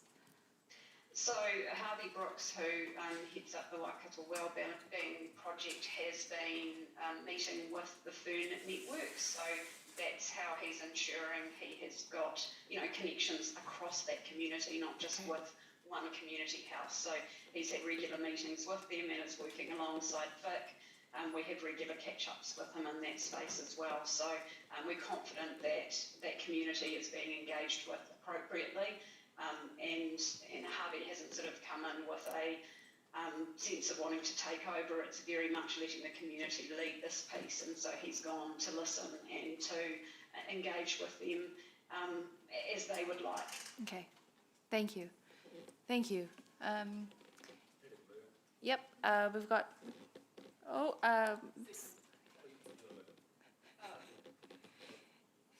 yes. Moved by Councillor Sarah, seconded by Councillor Mark.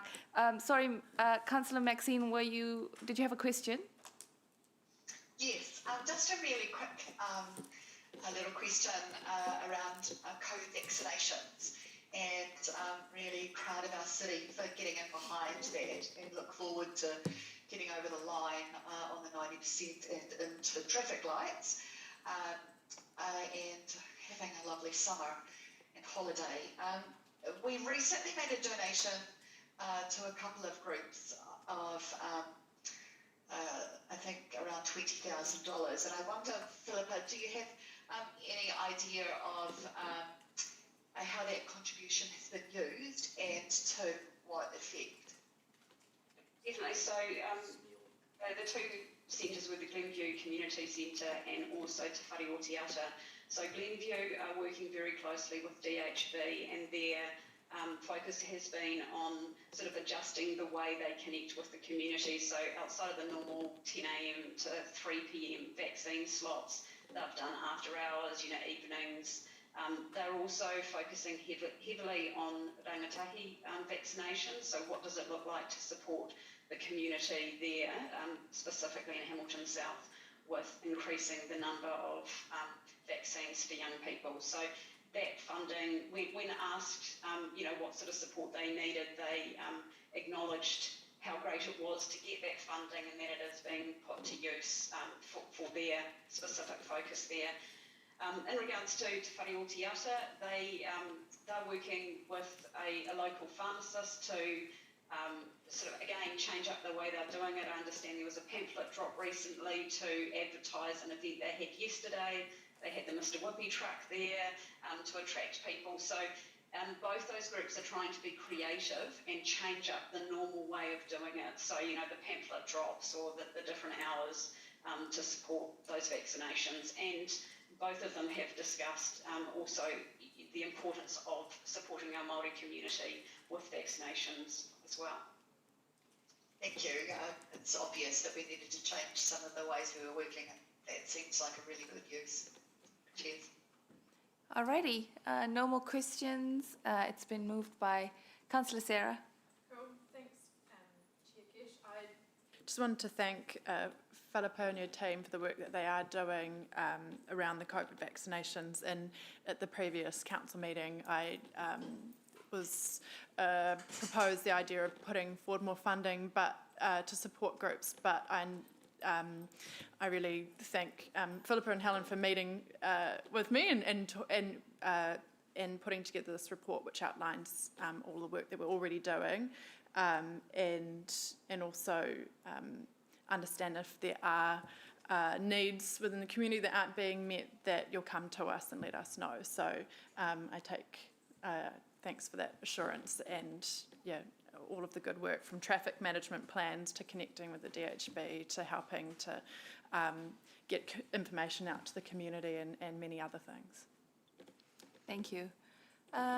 Did you want to speak now? Or? No, No? Mangai Tapora.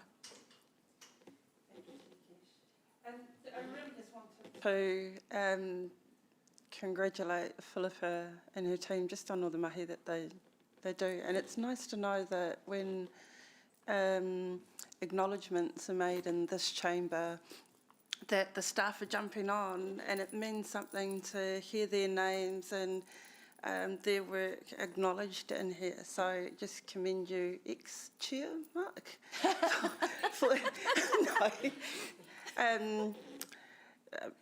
Councillor Mark, for naming people and talking about actually what they did, because it does mean something to the staff. But I see maybe Philippa's gone off the line already. I just wanted to talk really briefly around the vaccinations, and it was something that was we poured some water on a seed last Friday to get the Māori vaccination rates up. But in particular for us here in Hamilton City Council, the way that the community team has gotten, the whole team actually, right across the board, has gotten on board.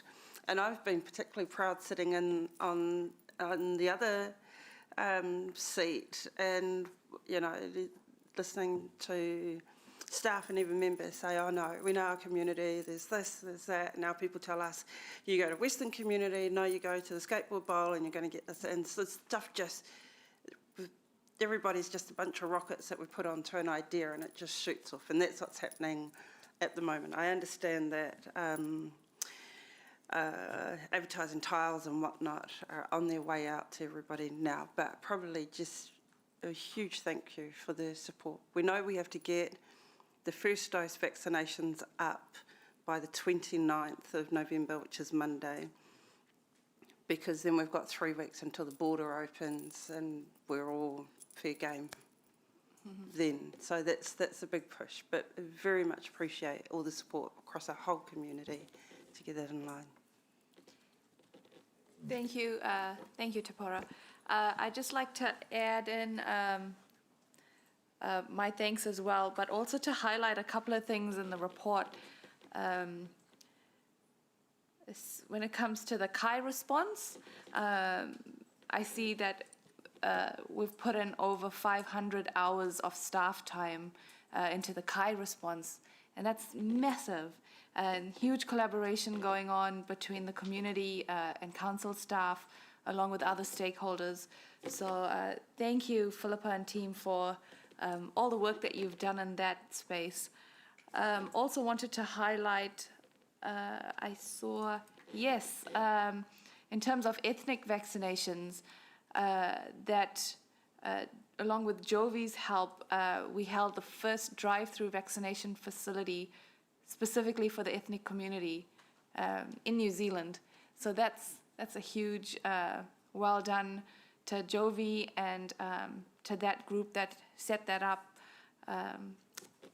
which is amazing to see. And the other thing I wanted to touch on, it's quite exciting to hear about all the exciting things that are going on in the youth space. So thank you, team, for your work in that area. I'm quite excited about the Kuhanga Taniwha initiative. And if possible, I'd love to listen in on it because it sounds very exciting, it's going to be similar to a Dragon's Den setup to talk about innovative ideas to potential stakeholders around how to create more equitable outcomes for youth. So I think that would be quite cool to listen in on as well. And we've got no more speakers. All right, so we'll go to the vote. All those in favour, if you can show of hands. Thank you. Motion is carried unanimously. Awesome. Thank you. And I will ask for a 2-minute adjournment while we swap seats. Thank you, everyone.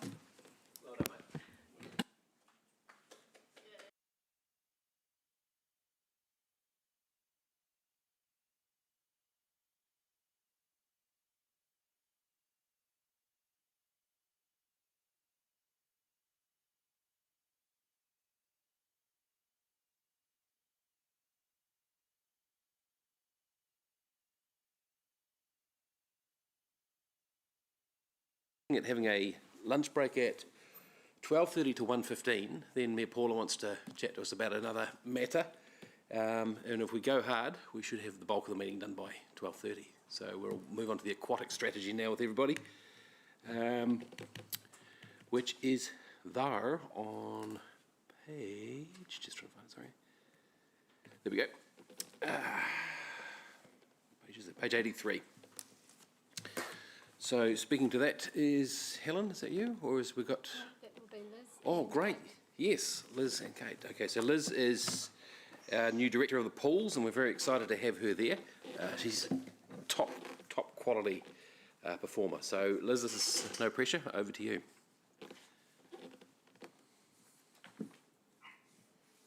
Great, thank you. Kia ora koutou elected members. My name is Liz Can, and I'm the Hamilton City Council Aquatics Director. And I'm here today with Rebecca Whitehead, who is Acting Unit Director for Community Services. There's an online named out there. And Kate Cresswell, who is a Strategy and Policy Advisor for the Community Group. So I'm really excited to be here today to seek the approval of the Hamilton City Council's Aquatic Strategy 2021 to 31. The strategy positions our aquatic facilities and services as leaders, and it really will challenge myself and my staff to be aspirational about what we could achieve within aquatics for our community. The Aquatic Strategy has been in development since June 2021. It is intended to help inform decision-making, investment, and to provide a strategic direction for aquatics and services and facilities within the Hamilton City catchment. As Hamilton grows, aquatics facilities and services will remain a crucial space for our community members, providing physical, social and mental wellbeing benefits. The strategy is intended to provide a high level aspirations. It does not include a detailed action plan, and we propose to develop this action plan post-approval of the strategy and bring it back to our elected members in March 2022. Our engagement tested the strategy with our community, and staff have incorporated the feedback to ensure community are reflected within the strategy. Targeted stakeholder engagement was undertaken with our clubs, regional organisations like Swimming Waikato and Sport Waikato, high user groups, and wider community feedback was sought through customer feedback boards and social media. The key themes that we heard were be more aspirational, deliver beyond what is already expected of council facilities, ensure that everyone can see themselves reflected within the strategy, to implement and bring the strategy to life. And we also received some operational feedback as well. We addressed this through updating our vision to become Hamilton's aquatic facilities and services are viewed as vibrant and exciting community spaces and programs that residents and visitors want to visit. We see our aquatic facilities as a visitor destination. Operational comments are already being addressed as part of our continuous improvement planning, and the more detailed feedback that we receive, we plan to address through our action plan. One of the points of difference within the strategy is the specific inclusion on page 11 that focuses on the strategy links to He Manawa Ora. Staff felt that the inclusion of this page was important due to the significance of water to Māori, and to develop this information, we engaged a consultant and feedback was sought through Tēnā Whā Whakatapu Aki. Tēnā Whā Whakatapu Aki was really positive about the strategy and its inclusion of He Manawa Ora, but again, we're very focused on what it would look like through the action plan and implementation of the strategy. The Aquatics team will look to engage with Tēnā Whā Whakatapu Aki in the development of our action plan and update them annually on the implementation of the strategy. On page 4 of the document, we have presented the strategy on a page, including our vision, as previously discussed, and our purpose. Hamilton City Council is recognised as a leader in safety and best practice, whilst providing high quality facilities and services to the community. Our 4 outcome areas. Outcome area 1 is community. Our facilities and services are welcoming and inclusive to all. This outcome area is about being inclusive, considering our multicultural community, our ageing population, and our accessibility for disabled people. Outcome area 2 is competition and training. Clubs, high performance swimming and events are promoted and supported through our facilities. Outcome area 3 is play. Informal recreation, leisure and play is embraced, promoted and planned at our facilities. This outcome area recognises the growing popularity of informal participation and the recognised benefits of play for our community. Outcome area 4 is water safety. Aquatics facilities complement the use of the natural water sources for swimming and recreation and support safer use of these spaces. We wanted to recognise that the Waikato River is a very important natural water source and that it is part of the way Hamiltonians recreate and play. The water safety outcome area of the aquatic strategy is to prepare our community to be ready for swimming in these natural water sources. We will come back to elected members in March 2022 with the strategy measures and an action plan, the strategy implementation, but for now we're very happy to take any questions that you might have. Thank you. That was really well presented report, I think you'll agree. Councillor Sarah. Thank you. And thank you for all the work you've done on the strategy. I just have one question, and that was around transport. In the preamble to the or the introduction, it talks about needing to ensure that there are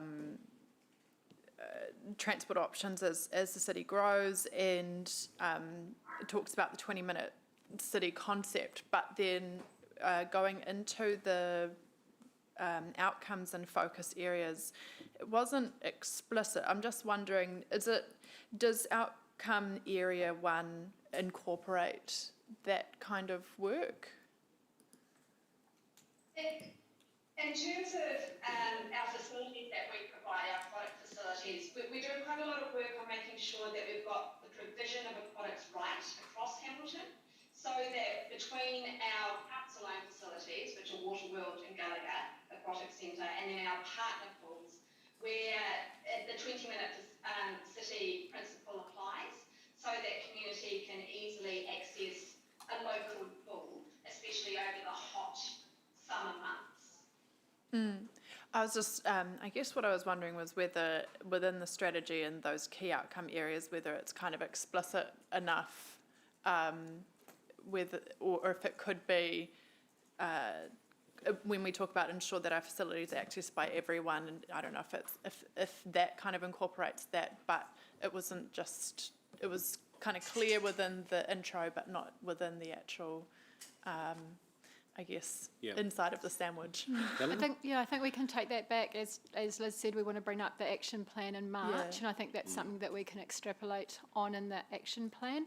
And I mean, it also talks within there around looking at transport links, and the team's been looking at a bit of that as well. So we can include that when we report back in March on okay, because and I guess with the transport links, we can look at options around how do we make public transport options better serve people wanting to go to the facilities and things. Totally. Okay, thank you. So there'll be staff action that comes back in March. Yep. Fantastic, thank you. I see Councillor Maxine's hands up. Thank you, Councillor Chair Mark. I've got two questions, quite separate really.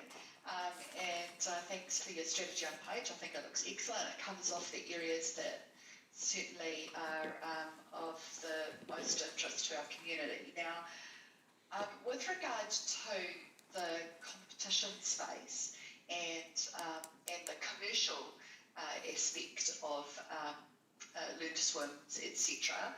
I wonder in your action plan whether there'll be some opportunities for the team to look at H3 and the strategies and techniques that they use to be able to attract activities and promote themselves, and whether there's the opportunity to learn from those successes. Yes, absolutely, yep.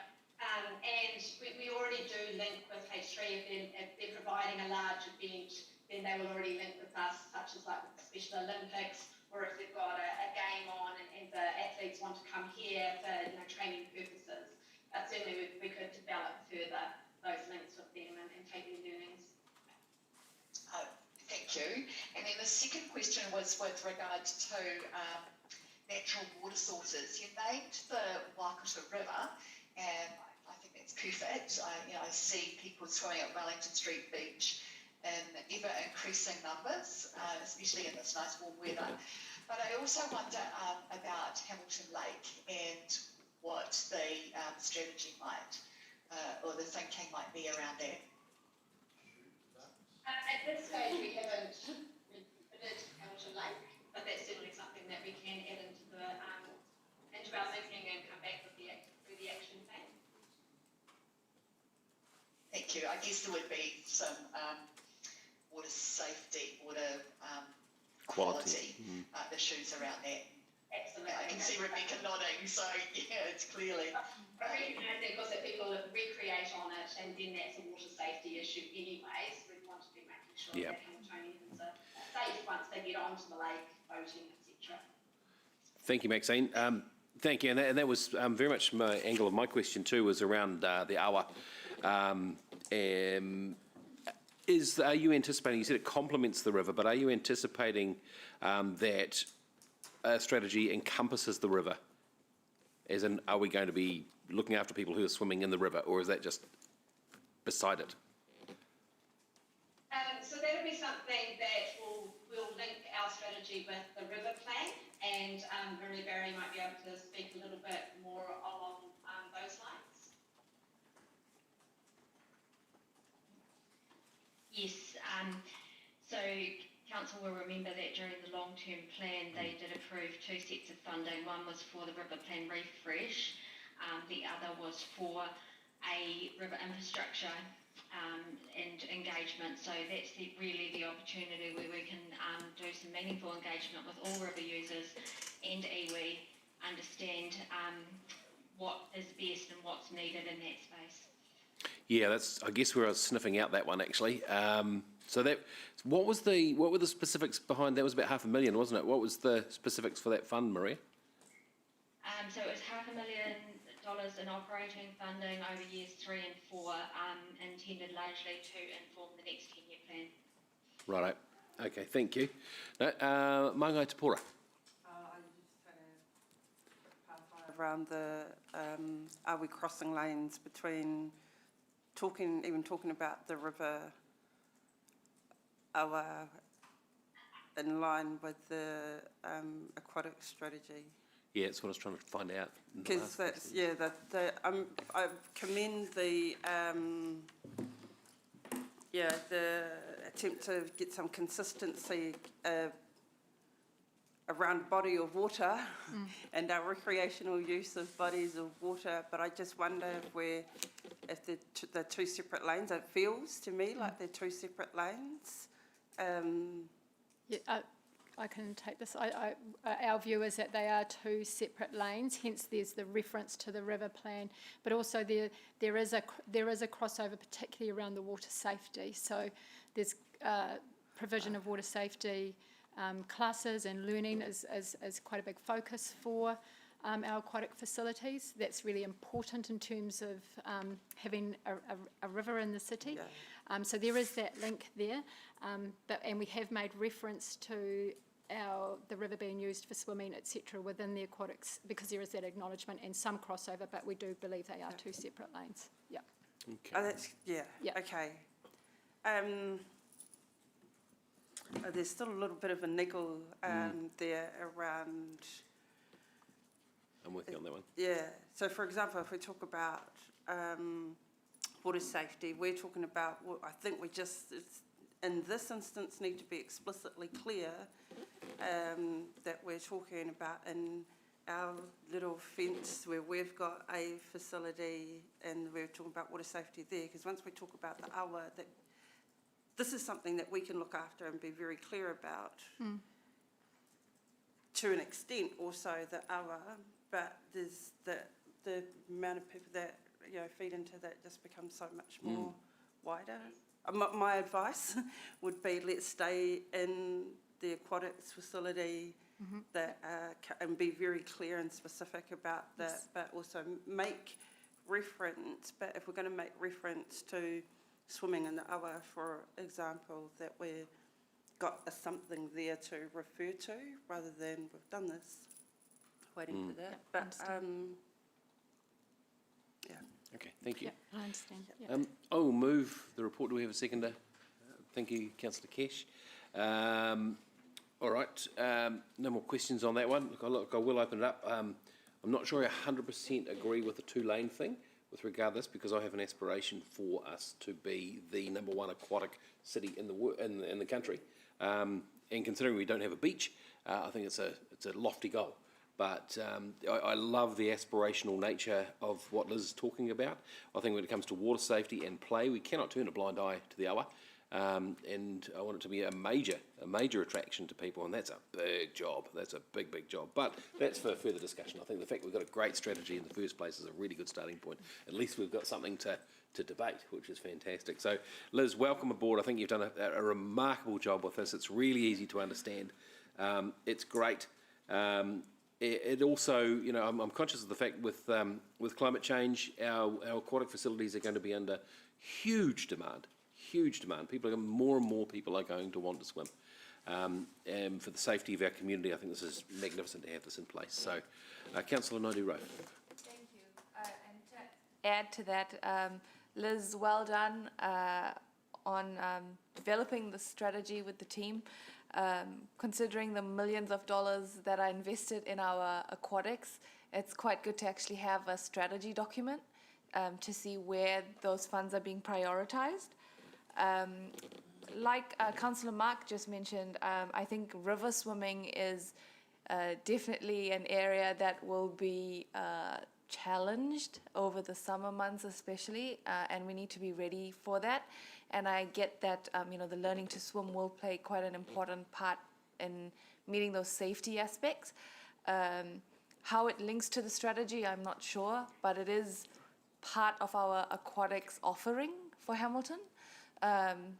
So we need to somehow encompass that. But I also get what Te Pora was talking about. And the other thing, Liz, I love the outcome area 1 in terms of being inclusive and multicultural. I often hear from the Muslim women community who who use the pools and have that special time set aside where they can go in without their head coverings and things. And I think that, it's small things like that that make quite a big difference to the community at large. So I want to thank you, Liz and team, for your work on this. Thanks. Thank you. Other speakers, look, I'll just quickly add too that, if the pool dome or something similar happens, that will beef up our ability to be able to do things like that as well. So I'm really excited that that is in line with the strategy. So great work, team. So, all right, we have moved, we've spoken. All those in favour of the staff recommendation? Dave, Ewan, Martin? Thank you. Anyone against? Motion carried, thank you. I think unanimously was, yes, great. Okay, we'll move on to the Civil Defence Emergency Management Report, the priority work program that Calvin's got here, running nicely for time. Calvin, are you on the line? Yep. Yes, there he is. G'day, Calvin. Yes. Good afternoon, Chair Mark, and good afternoon, councillors. Mangai Te Pora, Mangai Oli, Tēnā Kōrua. Thank you for the opportunity. I have with me today Mark Bang, the Team Leader Partnership and Customer in the Group Emergency Management Office, and Mark is here to answer questions about the wider aspects, if there are anything, and about the actual work plan. Look, this is an update quarterly report, and there are three major areas. Our COVID-19 responses, the award of the Waiora Waikato Matariki Award, albeit somewhat going back to July, and our staff deployments to Westland during their flooding period. I'm happy for the report to stand on its own, and Mark and I are happy to answer any questions that anyone might have. Do we have any questions? Okay, that being the case, I'll move the report. Thank you, Calvin, for coming and speaking to it. Do we have a second, Dave? Thank you, Ewan. All those in favour? Show of hands. And against? Carried unanimously, thank you. Good work. Right, we crack into the GM's report, shall we? Yeah. Yep, it's all yours, Helen, and welcome to your first GM's report. Oh, thanks. And it is quite brief. I'm going to take it largely as read. The things that I would like to bring to your attention are really just around the recommendations. So just seeking approval for the Well Networks easement. That requires approval, which is why it's here. There's no concerns from a staff perspective about that easement. And also just around the community event funding. We did have some cancellation of events. They weren't postponements. The receivers of those funds have advised us that they don't require them, so that's $26,000 that we're looking to just put back into the single year grant, so it will still be available to the community. Also, just around the Central City Safety Deferral, just seeking approval to defer that to the city, to the Safety Task Force. I think we're calling it, rather than the Crime Task Force. So we've had one preliminary meeting with Andrea Macbeth, the Mayor, Councillor Bunting, myself present, and Calvin Powell. So really just starting to set some parameters around that, some good discussion, and looking at a way to move forward. And then also just seeking approval for the external partnerships funding review, and we've got a briefing to elected members on the 8th of December for that, which will be informative and advise you of our next steps. All right, well, I'll move the staff recommendation that we accept the Chair's report, etc., etc. Councillor Kesh to second. Any questions on it? Ooh, you are flying through. Oh, Maxine, is that your old hand? Or? Judith Collins has been rolled. Has she? Just now. Wow. Could we add that into the motion? Councillor Maxine, do you have a question? For the record, I'm in favour. Judith Collins been rolled. Yeah. You were, hey. However, just a quick question with regard to the well easement and the property over which council we own that. Is that right, Helen?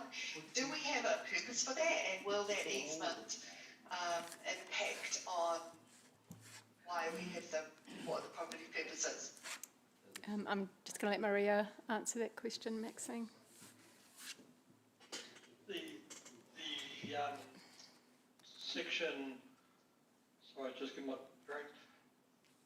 Lot 9 is held for local purpose electricity reserve purposes, and it's really only about 3 metres wide and doesn't connect with anything else except for the other lot, section 1, which is about 1 metre wide and is basically held for infrastructure purposes, which is at this stage drainage reserve, the drain. Okay, so what Well Energy is wanting is exactly in the brief of why the property is held. Thank you. Correct, yep. Thanks, Chair. Thank you, Maxine. Appreciate that.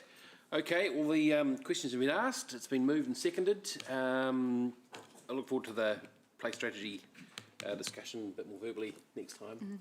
But great. Those in favour of staff recommendations, say aye. Against? Carried.